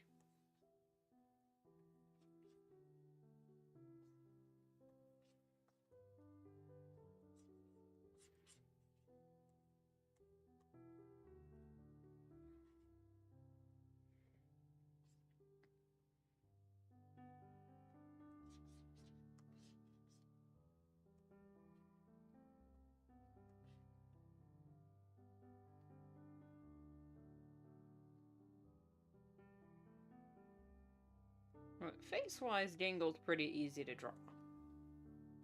The rest of her, however...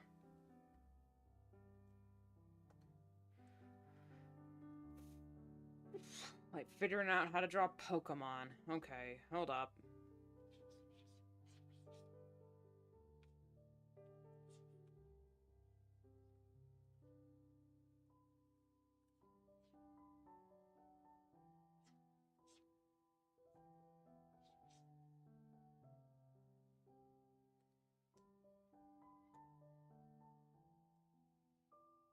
Speaking of other dubs,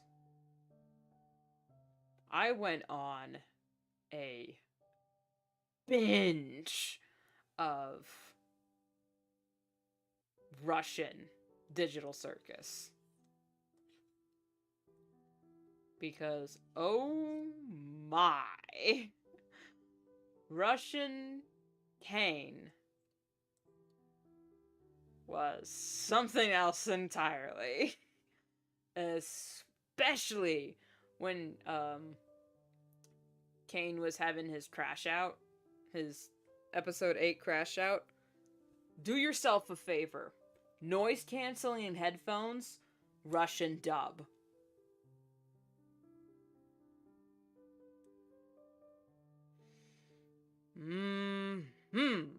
Also, the Russian dub has very good singing voices.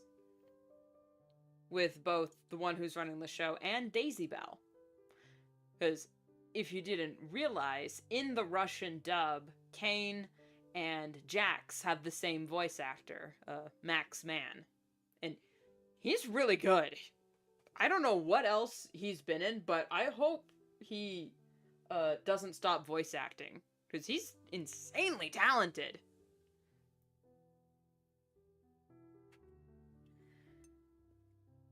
So yeah, do yourself a favor. Watch the Russian dub of Amazing Digital Circus. Noise canceling headphones, especially episode 8 where Kane loses his mind.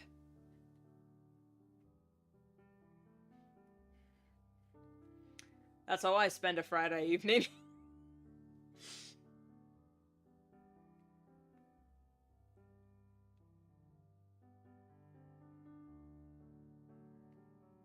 Wait, what was...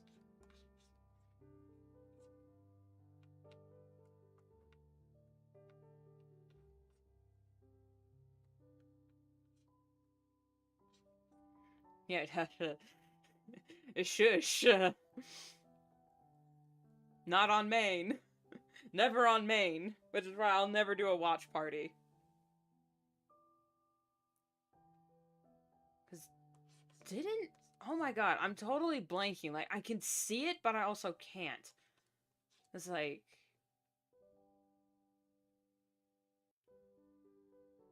She had, like, a bow. And I can't draw bows to save my life. Was that behind her head? Or was it behind her neck? For Vixen's PNG tube. Vixen the reindeer. Her PNG tuber with Gangle. Or was it here? Because I know she had like a cape on and it was really cute. But for the life of me, I can't remember what any of it was. Also, Dungeon Master Gangle in the finale credits. Good for her.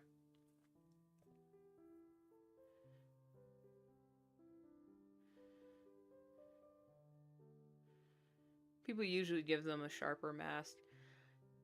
Yeah, but that's not really Gangle's character. Like, if I were to draw evil Gangle, I would definitely do the more squared off.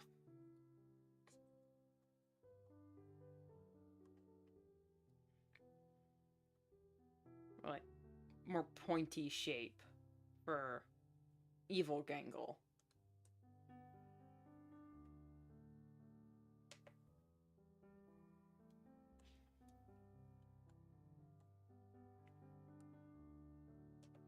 I'm kind of glad we never got to see evil Gangle, because the reasoning why they never gave Gangle an evil clone is, I think, is because they said that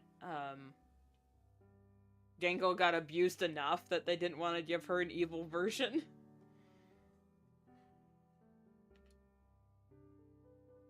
Yeah. Poor baby. I love her. I don't really relate to her a whole lot, which is funny because she's also an artist that does, you know, webcomics. Artist that does webcomics. But I don't know, maybe it's because she's, like, just like me. I never saw anything to latch onto that piqued my interest, really. Maybe that's just me being autistic, but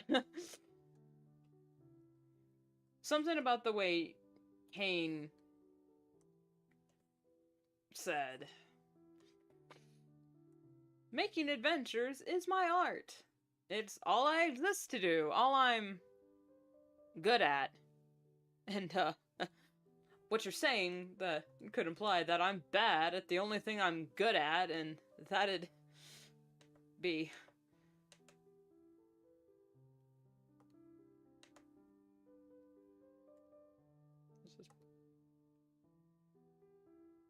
Insert that one, Tom and Jerry meme with Jerry like...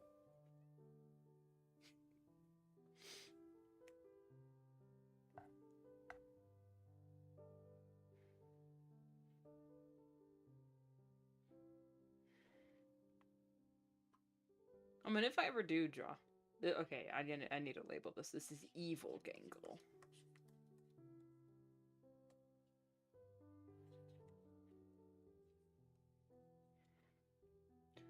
What would evil Gangle sound like? Gotta go. Hope you have fun. Thank you. I hope you had fun too, tuning in. I'm going to be streaming a lot more because of Art Fight coming up. But yeah, this is just I was gonna be doing it anyway, so I thought, you know, I might as well live stream it. So salut Zubal. Even though salute is hello instead of goodbye because I don't speak French. Whatever.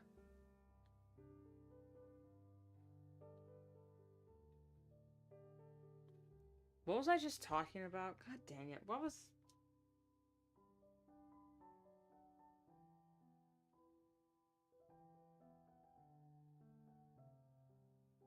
Oh, yeah. Oh, yeah! We need to get to the bottom of your behavioral issues. Like, every other line Kane says has me just... Or is relatable. I can't tell a compelling story where nothing bad happens.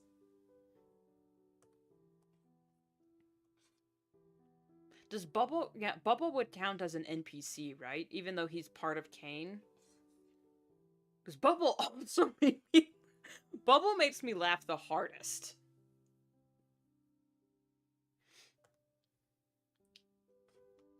Even though he tormented my baby Kane, but if you look at it, Bubble is also Kane, so... Me too, man. Me too. How did you know this was my suggestion?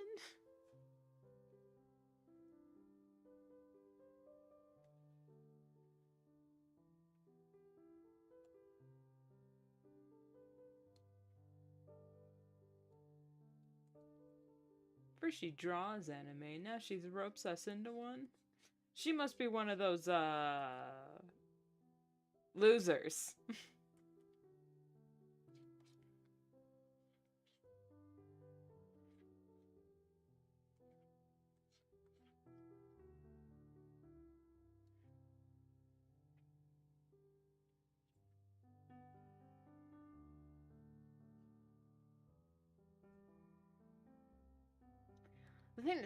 The thing that's really making me struggle with Gangle is she's not technically hard to draw. It's just posing her is driving me insane. How do you pose Little Bab? Okay, I'm gonna name this folder Gangle. I'm going to save, and then I'm going to actually go use the bathroom. So I'm going to throw these up on screen.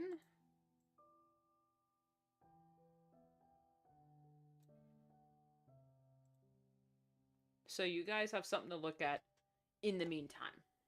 Do I still have the,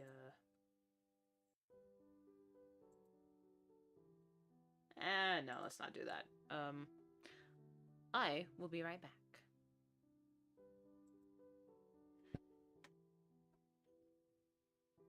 Don't set the chat on fire while I'm gone, okay?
You know what?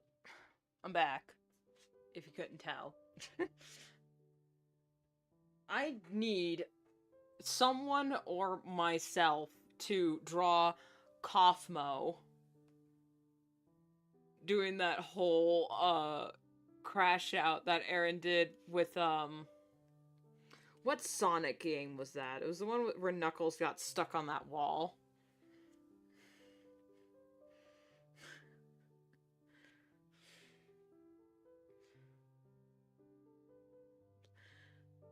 You gotta make a statement. You gotta look inside yourself and say, what am I willing to put up with today? Not fucking this! And it's just him abstracting. What is this? What is my life? I can't do it, Jax.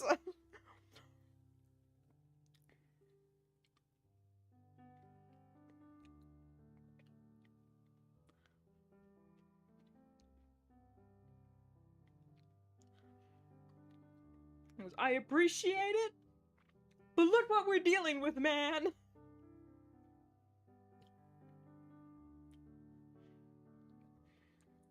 God, that'd be so funny. I'm embarrassed how long it took me to figure out that Kaufmo was voiced by Aaron.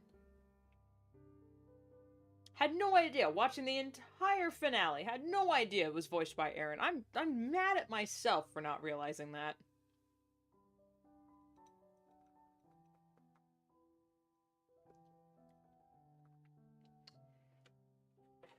But now that I have realized it, I'm just like, okay. I must redeem myself.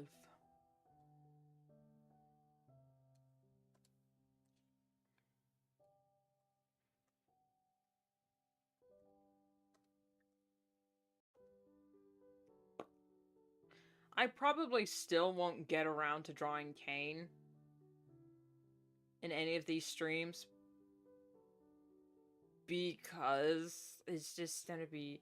He's either gonna be his own stream or something I do, like, I'll figure out offline while still recording.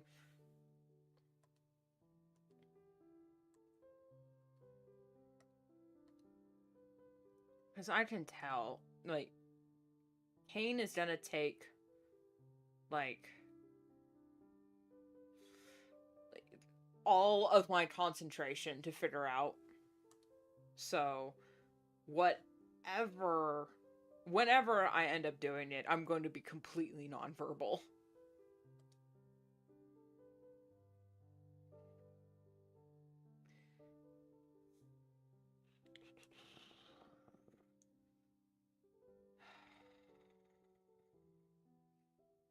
Gangle baby girl, how do draw you?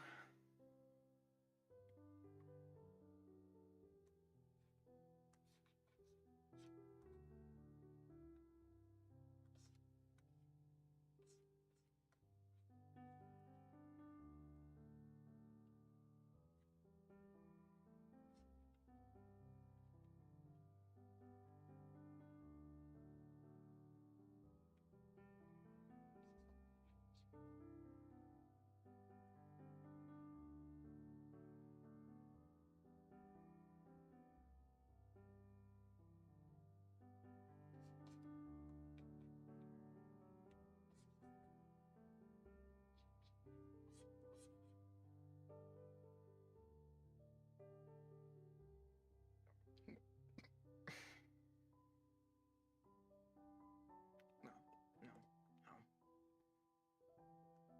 We can't be doing this.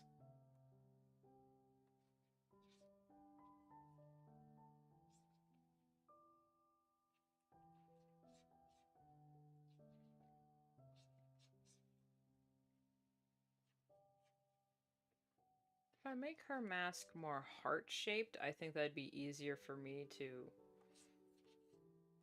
draw, rather than just a half oval.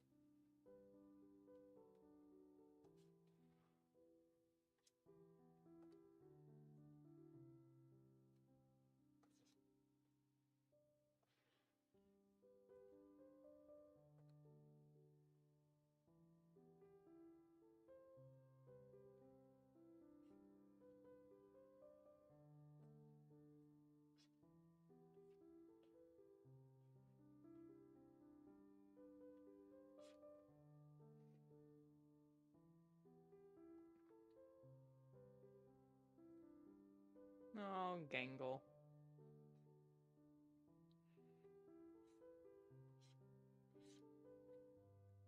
You wonderful little bean, you. Look at you. So cute. And I'm nothing like you. Look at you go. I just adore you. I wish that I knew what makes you think I'm so special.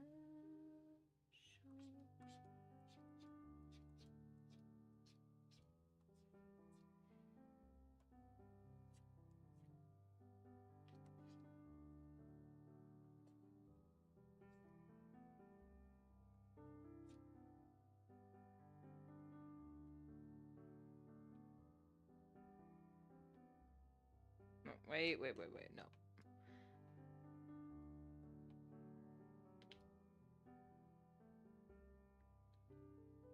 Okay, so her feet are flattened, so they're actually not. She doesn't have little hooves. Hi, Zenti! Long time no see. Been a hot minute, feels like. Welcome to the stream. I am slowly but surely trying to figure out how to draw the amazing Digital Circus crew because I love this show and I love these guys. But fan art is an F word for me, so we're figuring it out. I'll show you. So far, I think I've gotten to a point where I'm almost comfortable drawing them. Like, just, like, experimenting with different poses. Like, the only one I got right off the bat was Gummy Goo and Ragatha. They're the only ones I got immediately. So yeah, here's my attempt at Ragatha with me ranking all of the episodes because someone asked. And then here's one of my attempts at Jax. I haven't fully figured out if that's what I want to do, especially when it comes to like the pant leg situation. Here is my Kinger, because honestly, he's just an excellent rectangle. How hard could he be to draw? His expressions are really what's tripping me up. Everything else about him is pretty easy. Except his crossbit. His crossbit is so hard. And now I'm working on Gangle, because holy shit, what the hell is any of this? And we ain't even touched Kane yet, even though he's my favorite character. I mean, just look at... How the hell am I even gonna get that to work in my art style? How in the balls am I gonna figure out how to draw his stupid ass, skinny ass, cinched, grab it with one hand, like his face? How? Like...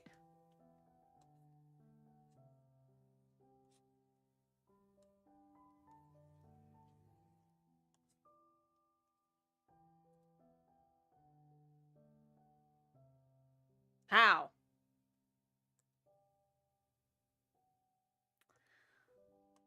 But he's my favorite character and I love him, so I'm going to give him my all. I'm gonna try my best. Eventually.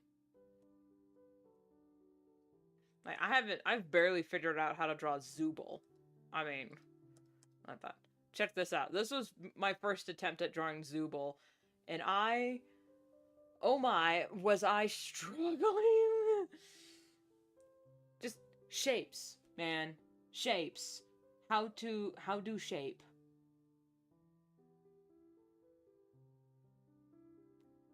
How do shape?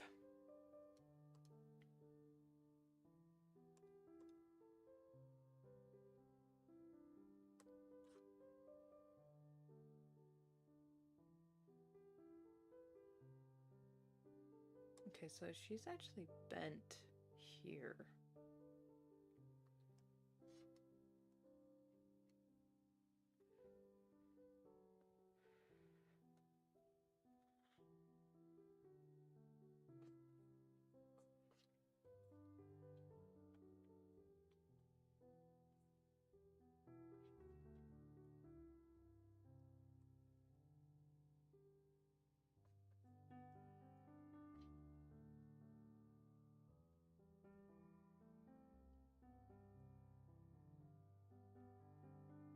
Okay, you just draw the lines and then erase the excess.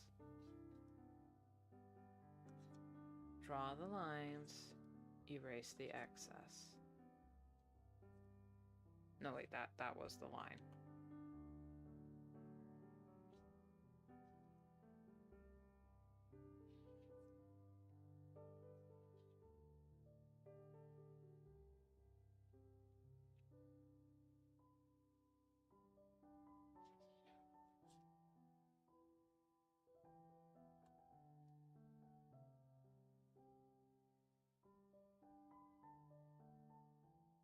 Not perfect, but I think it's the best I can do for now.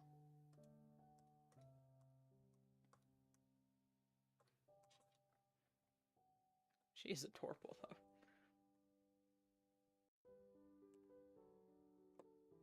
It's been 2 years since you last tuned in. Sheesh. Well, a lot has happened since. As you can probably see. I have considered going back to a PNG tuber, but then I'm afraid I'd just run into the same problem I did last time of never being, satisfied with a design, and then, always forgetting to use my hotkeys, worrying that because I'm a very emotive person, so it's just, I would have to then do, like, a VTuber, so that my expressions and posture still carry over, but then that means I'd have to draw and rig that. I don't really have the money to pay to, like, commission someone to do it, so I'd have to do it myself. And I just...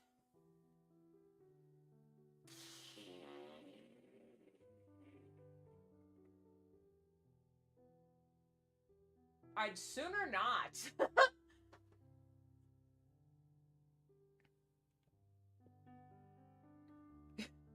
We have like 3 streams trying to make a new design.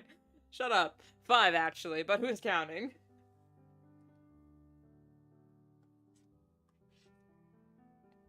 We're ending up on 2.5 hours. Okay, this Gingle's a pretty good shot, so there. Well, that's pretty good. I'm going to save, and then I'm avoiding drawing Pomni for some reason. For some reason, I'm just avoiding drawing her, because I drew her once. And I was like, yeah, that's it. I don't hate her character. I don't know what it is. But I don't want to draw Pomni, and I'm too scared to draw Zubul. So I guess the only thing I can do is go back to Jax.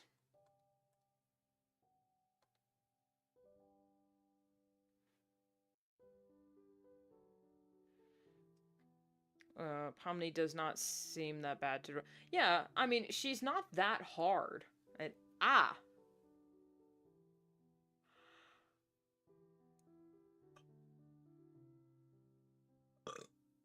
Ow. My ear started ringing. She's not that hard to draw, as you can see. She's not that hard. Her hat, honestly, is the hardest part of her hat. That's just the hardest part. But I don't know. Maybe it's... I don't know. Something in... I just don't want to draw her.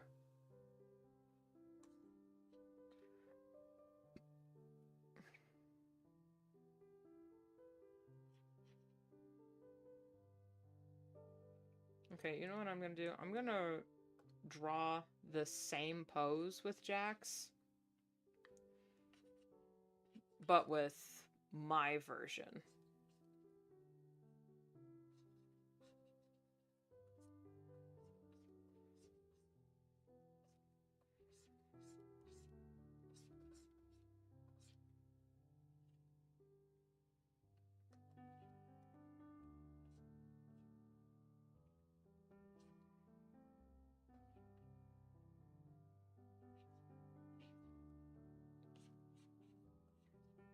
Jax at first was really hard to draw because oval with no floof. The way I've drawn Jax here is definitely easier for me to wrap my head around.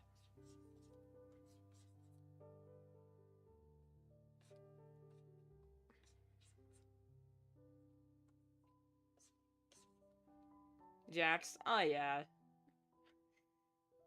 Isn't she lovely?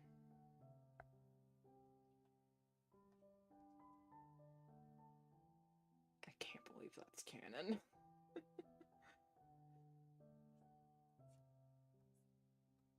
When I first heard about that theory, I was like, oh, that's interesting. Not sure if they'll have time for that, though. But then they did, and it was like, oh. Oh. I literally, in the theater, sat up in my chair and went, it's canon?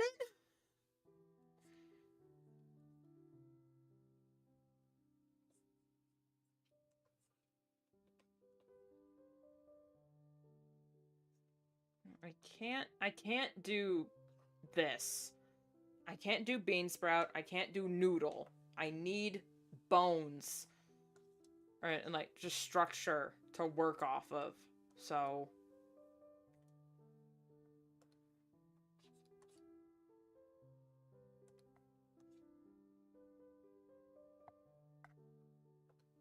You only saw...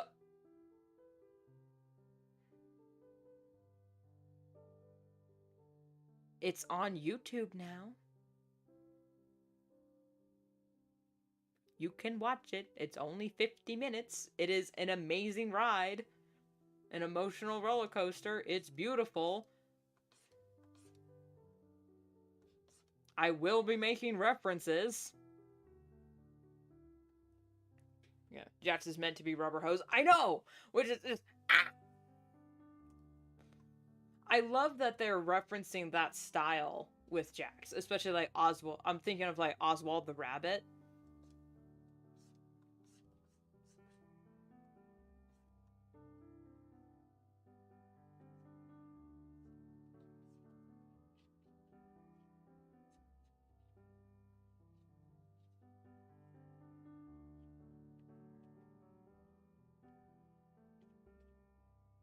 Everything after.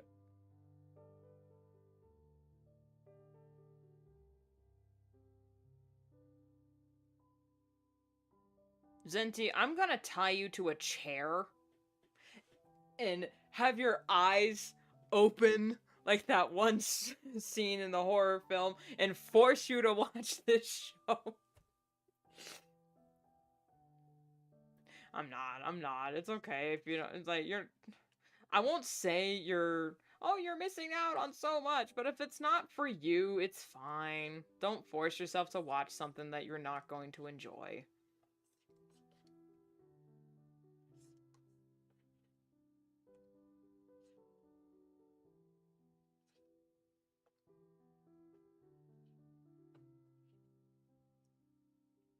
I, however, really liked the show and have re-binged it like 10 times.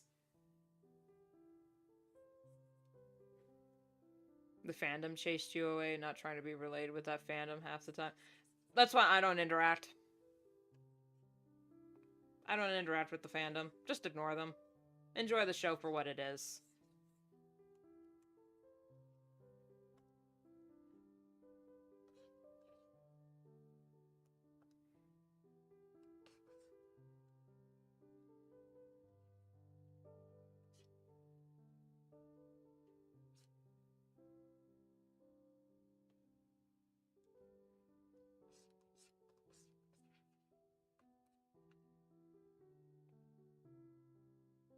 Only normal people like you and 3 or 4 of your friends.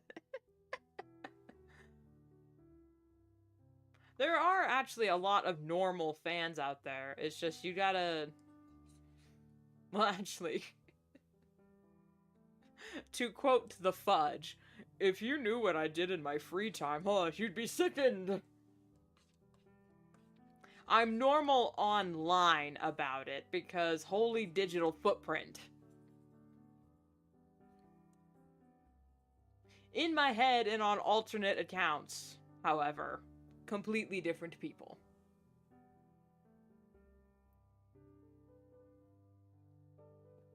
Oh yeah, the stinky ones. The anime fans.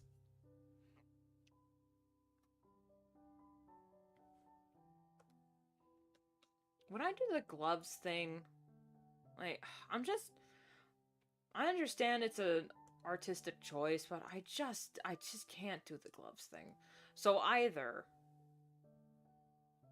I would do something else, or just draw the way I normally am. Just like little, there we go.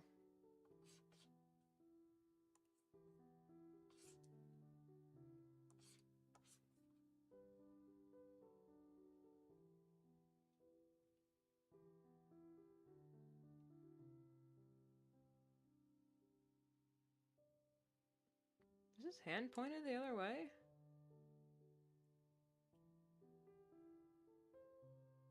Oh, it is, it is. Oh, I thought it was the other way.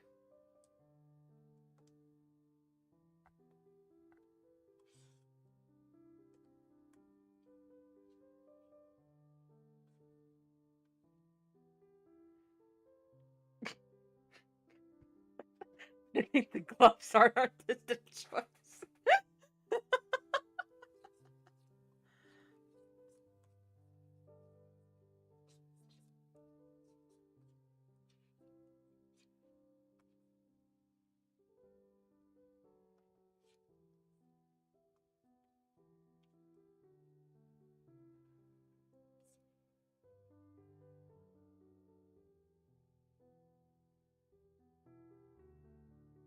I don't know if y'all heard that, but a truck went by.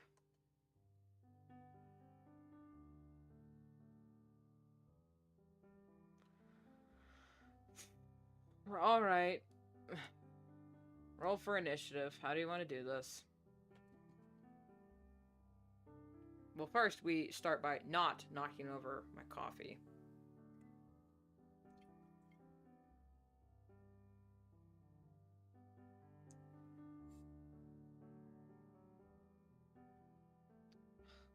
Man, the bottom of that is awful. We're used to hearing weird noises.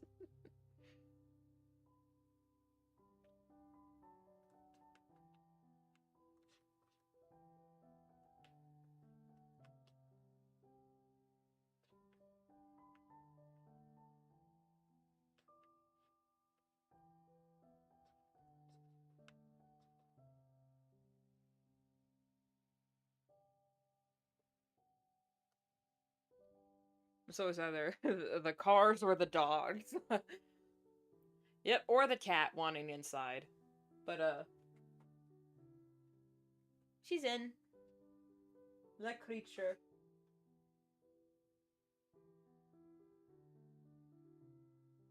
She eepy.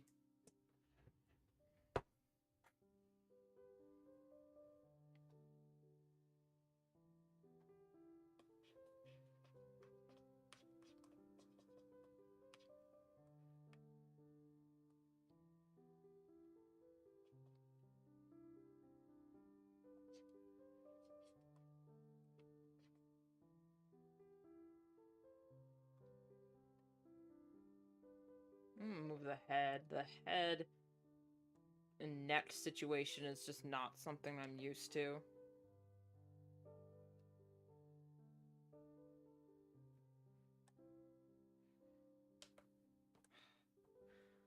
Ron Layer!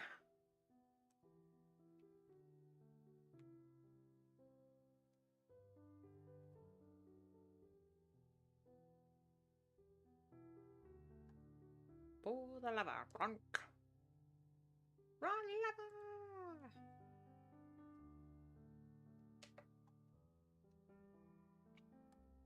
Yeah, exactly. Exactly. Why do we even have that layer?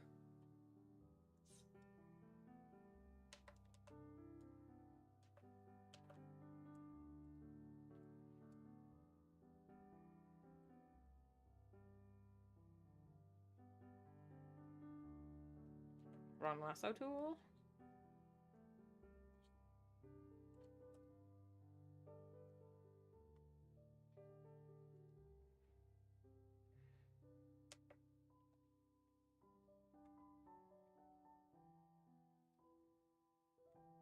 My favorite struggles up.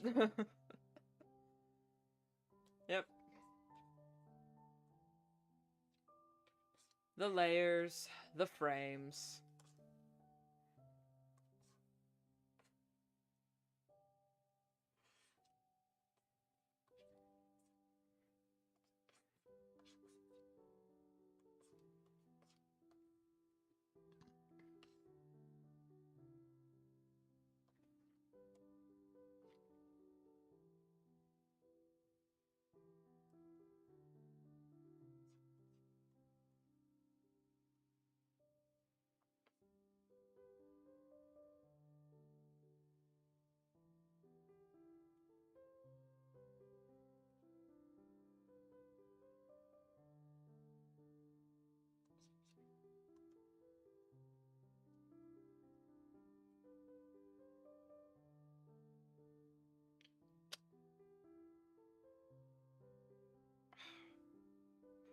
Okay, so I've drawn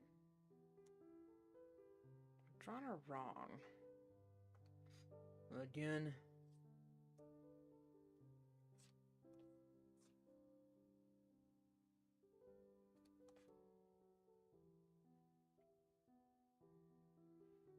There we go.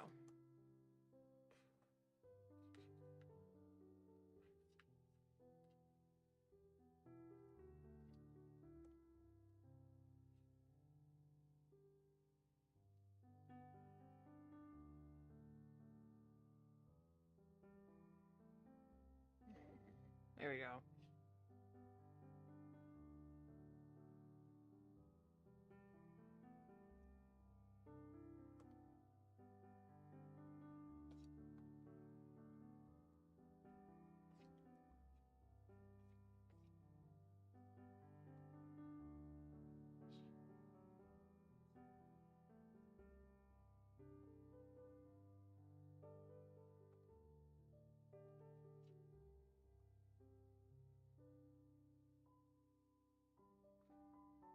Okay. Body? I like it. Picasso. Head? Still struggling with. And I think it's because I've referenced the picture instead of drawing it from my own mind. Like, I did this one. This one is from my memory. So I was a little bit more fast and loose with how it looked.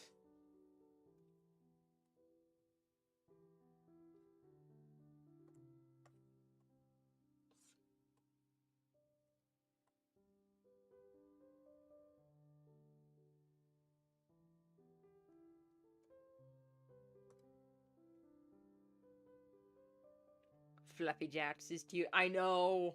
I know. Ah, I always need floof on baby. Baby always need floof. Even though this is demon baby. Even demon baby need floof.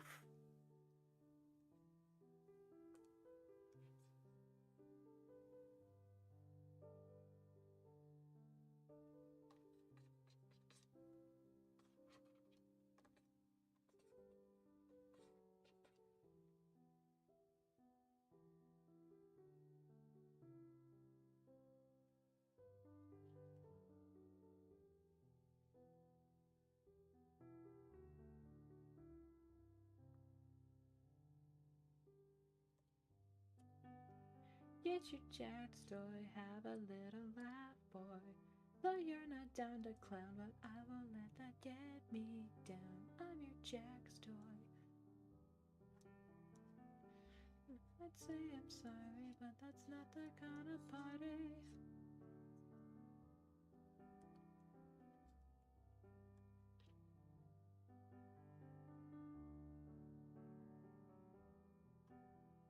I haven't actually listened to any of the fan songs. Okay, I've listened to 2 fan songs for Amazing Digital. I've listened to Jack's Toy and Happy Place. And that's it. No other fan songs, no other context. Which is probably a shame because, you know, in like the My Little Pony era of fandom, the fan songs were sometimes better than the originals.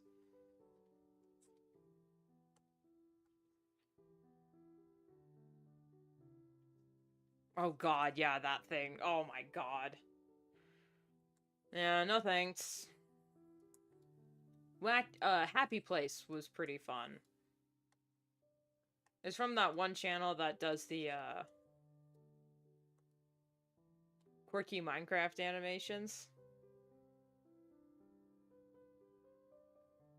MLP fan songs were always peak. Discord is still amazing. Same with Nightmare Night. Discord, Nightmare Night, Lullaby for a Princess. That one is so good. Personal favorite, if I go back, a Luna fan song.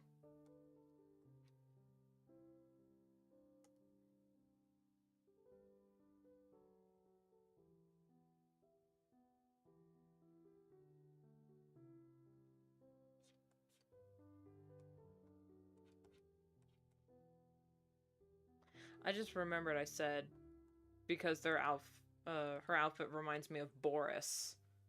Boris the Wolf from Bendy and the Ink Machine. I was going to give them knee patches.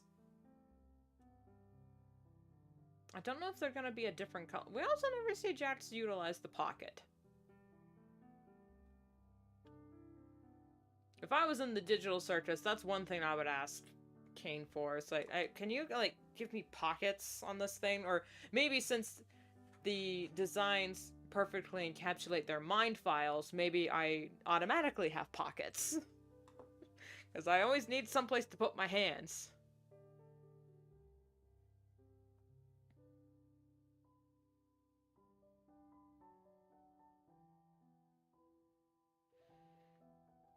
And then getting exposed to traumatizing animations of these fan songs as an impressionable child. Smile, smile, makes you flinch. I used to like that song. I love the song Smile. But now every time I, like, sing it or play it around my brother, he starts laughing because he loves that animation. I'm like, dude, you ruined it.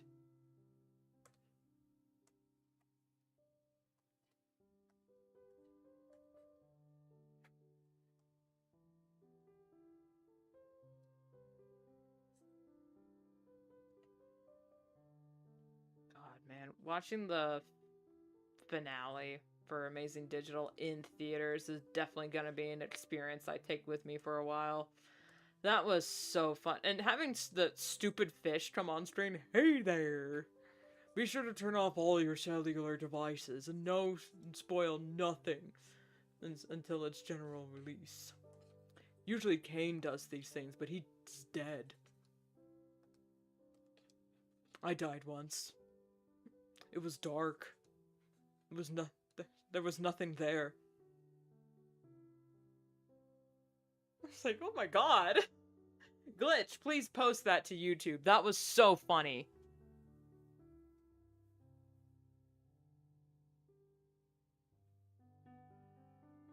Now,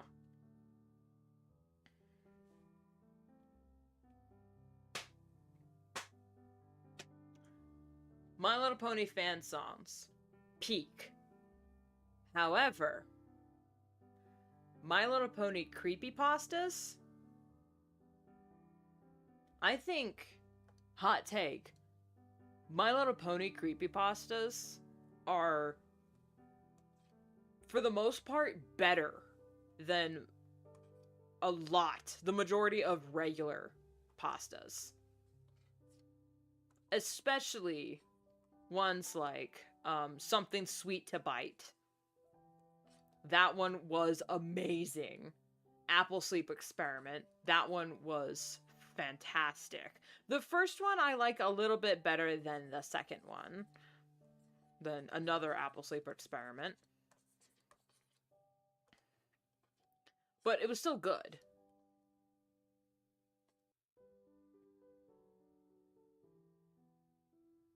Pinkie Pie's first. Yeah, Cupcakes. Now, Cupcakes wasn't great, like writing wise and horror wise, but it was the first, so we do have to give it credit. Like, the first creepypasta as we know it that was posted publicly was Ted the Caver.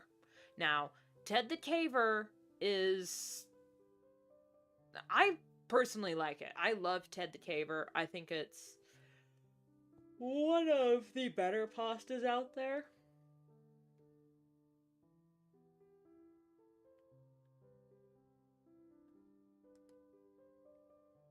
But it was the first, so it had, you know, a lot of people.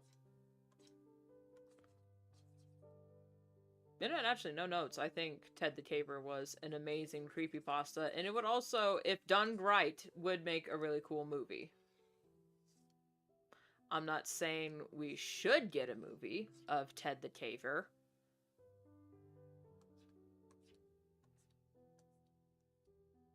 Oh, isn't Ted getting a movie? Not that I've heard. I heard that, Bloodborne is getting a movie, which isn't a creepypasta. I heard there was this other... I heard The Third Parent is getting a movie.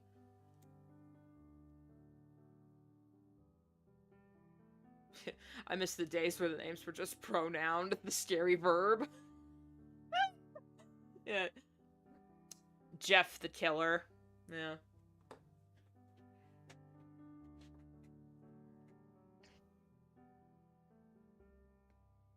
Or just Slender Man. You know?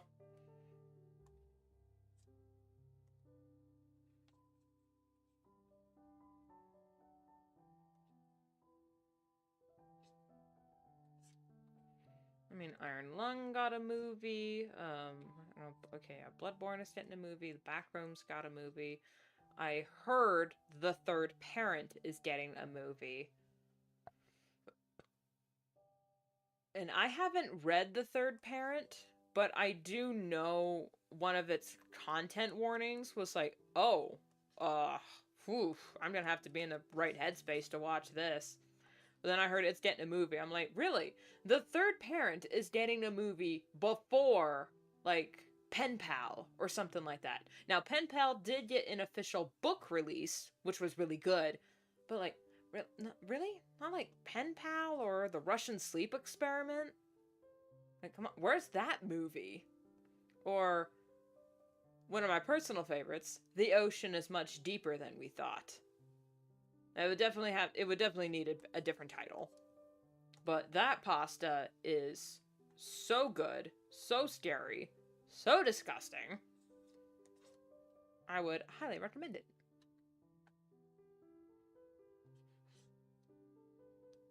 We need a proper Slender Man remake. You know what? I'm fine with...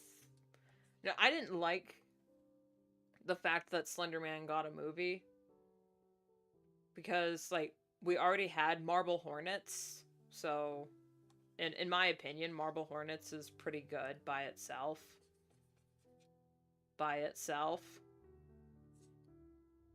Yeah, I was not thrilled when Hollywood announced they were going to be making a movie and not have the original creator or any of the Marble Hornets crew involved. Like, come on.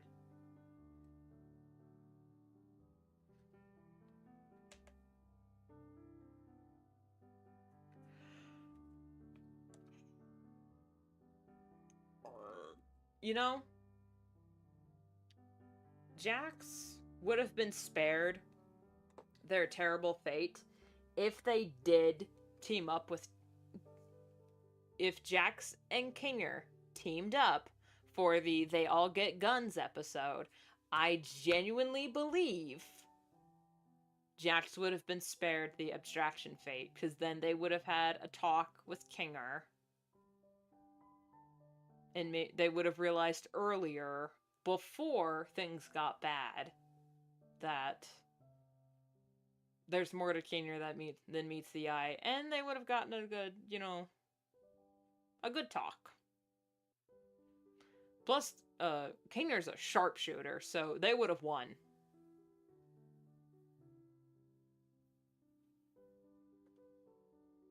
But then, because of that, Pomni wouldn't have learned to let loose and just, embrace the chaos. I don't know. But then she and Ragatha would have had a cute little bonding moment.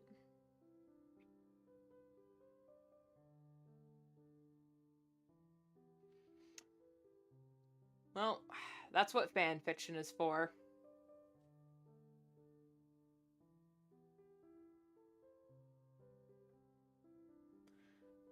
Way more than what Goose wrote. Oh, yeah, Kinger, honestly, someone who could have helped the circus way more. Yeah, but I think that's why Goose didn't write Kinger as involved before, because then the story wouldn't have happened. It needed to happen the way it did in order to exist. You know?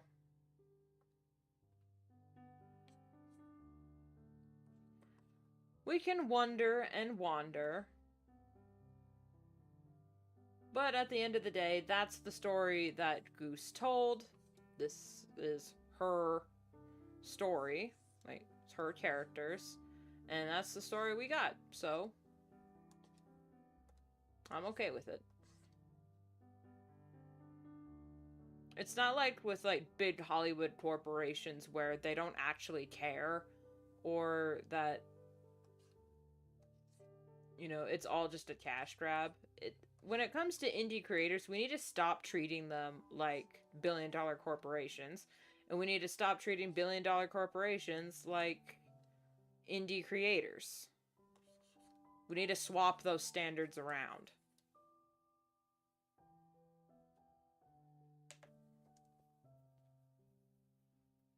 I've seen that one. I am... Yeah, the whatever AU name that is. I've seen fan art for that one. I'm not happy about it because Kane is my man. Kane is my boy. Stop torturing him, man. I just want to give him a hug. Which is why my sister made this cursed object for me for my birthday. She crocheted it herself, so now I can give Kane a hug whenever he needs it, or whenever I need it. Because honestly, he does deserve a hug. Watching him in the fetal position in the void, you probably didn't see that, but yeah. When he got deleted and sent to the void, and him just curling up in the fetal position, thinking that he ruined everything again. It's like,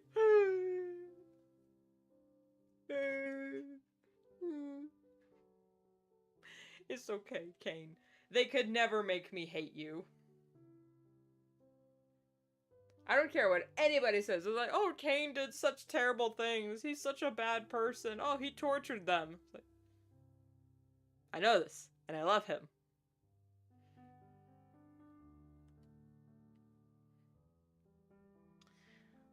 Alright, class. So we got the Jix, the Ratata,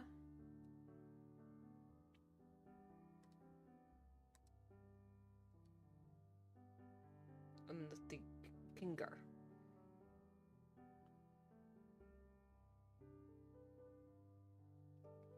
people love villains even when they're wrong. Yeah, like in Hazbin Hotel, there are Valentino fans. There are people who like Valentino. And I'm like, okay. At one point I was like, oh wow, oh my god, you like Valentino? Oh, you're a terrible person. Ew. But then my favorite stupid odd character is Vox. Like, so who am I to say? You know, I'm at this point I'm like, you know what? You're right. Valentino is a dork. Not a dork. He's just like a dumbass. So I can see why you would like the fact that he's dumb. And all that. You know, as a Vox fan, I have no room to talk. And I was a Vox fan before season 2. So, you know, all of that hadn't happened yet. I'm from fucking Florida.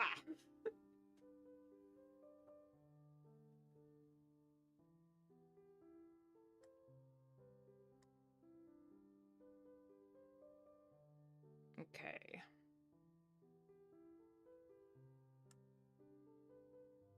I think Vox is losing his shit. Damn, Boppy. No! Their interactions are definitely funny, but, you know, you gotta like villains because they're despicable. But as long as you're not excusing their actions, which is what I do with Kane, but Kane is not a villain, okay? Kane is not a villain. Goose herself said that. Alex Roshan said that, and Alex is his voice actor.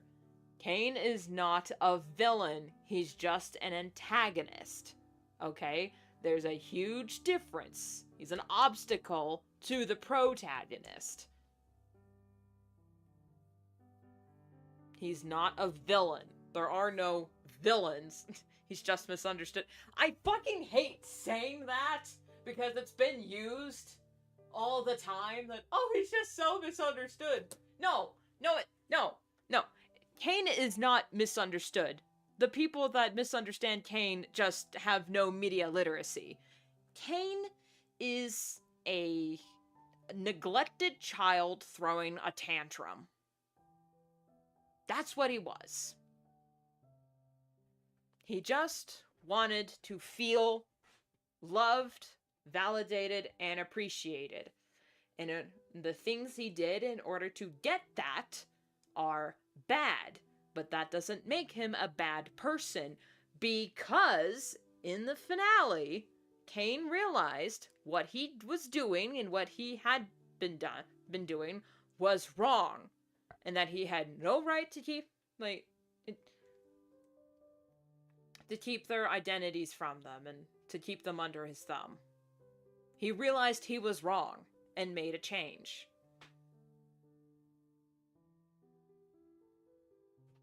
You know, I really didn't like it when people were saying, oh, but Kane is the one that's keeping them trapped there. No, he's not. He didn't trap them there. He didn't force them to put on the headset. He didn't trap them in the digital circus. And of course, oh, but he's not telling them about the exit. Yeah, he doesn't want to be abandoned again. But then later, you know, in the finale, we find out, yeah, there was no exit. There was no way to escape. And he kept that from them because the last time he tried to make a human happy by, you know, getting into their mind files, Scratch abstracted. And Kane was just, oh my god, I did not want to do that to him. So he learned from his mistake in that regard and never messed with people's mind files as much as he did that one time. Now, that is one little I wish we had more time with the first crew Like, give us a spin-off series. Like, we know how it ends. But, like, it doesn't have to be a full episode or anything. Maybe just give us a comic. Give us a spin-off series comic that's like a prequel of the first crew, and let it explain just a little. It doesn't have to explain everything. But just a comic. I'm not asking for a full series. Just a canon. Just a comic. Doesn't have to run for very long.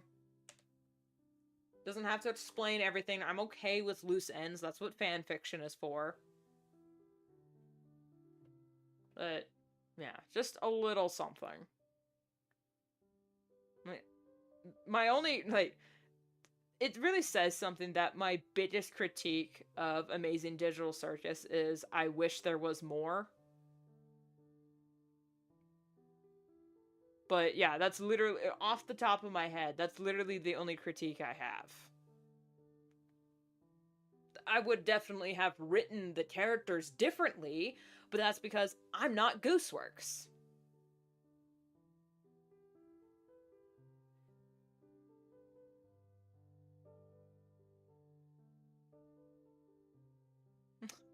I want more movie.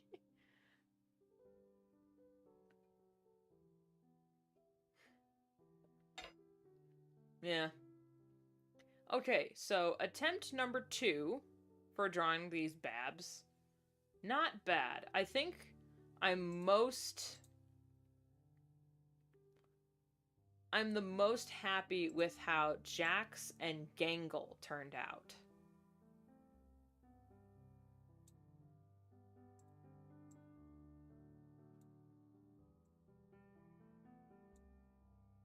Just moving them all around.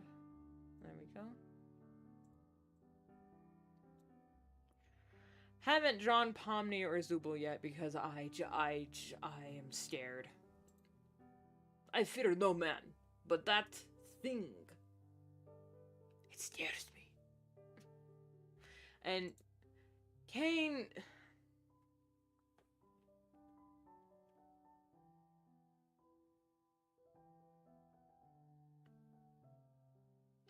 I'm definitely gonna do Kane. No. I'm going to draw Kane offline so I can just lock the fuck in for like an hour. Shush! Don't clip it! Hush!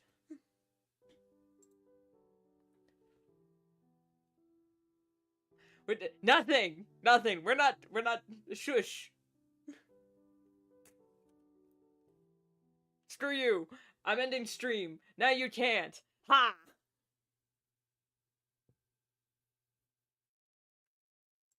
Okay, well, in all seriousness, though, I do want to end stream because it is 3 o'clock where I'm at, and it is really, really hot. And I need to turn the fan on. I need to open my office window. I need to eat a proper lunch that isn't just frozen berries. And oof. Woof. 3 hours is good. It's 1 a.m. for you? Baby, go to bed. Hey, man, I have food, okay? I have frozen berries, and I did eat before stream a little bit. It's just, I didn't have, like, a full sandwich or nothing. Alright? Oh, before I leave, I want to tell you guys, again, because I said it before, I want to say it again. For my Art Fight streaming schedule, on YouTube, for the entire month of July, I will be streaming for YouTube Monday, Wednesday, and Friday. I don't know how long the streams are gonna be, and I don't know what time the streams are gonna be, but I do know on those days I will hit go live for YouTube. And then on Twitch, it's going to be Sunday, Tuesday, and Thursday. Taking Saturdays off, where I will also be doing the same thing, but over on Twitch, just so both platforms get a good amount of content for Art Fight. I think I have both. So yeah, if you want to tune into one or just tune into the other, completely up to you. I hope my computer doesn't explode because of all the streaming I'm going to be doing. But yeah, just wanted to let y'all know that that's what the plan was. So if your inbox feed is suddenly full, that's why. So anyway, I am going to take a break and re-binge the entire series all by myself, probably in Russian. Because y'all, that Russian dub of Amazing Digital Circus has me in a chokehold. Anyway, bye-bye.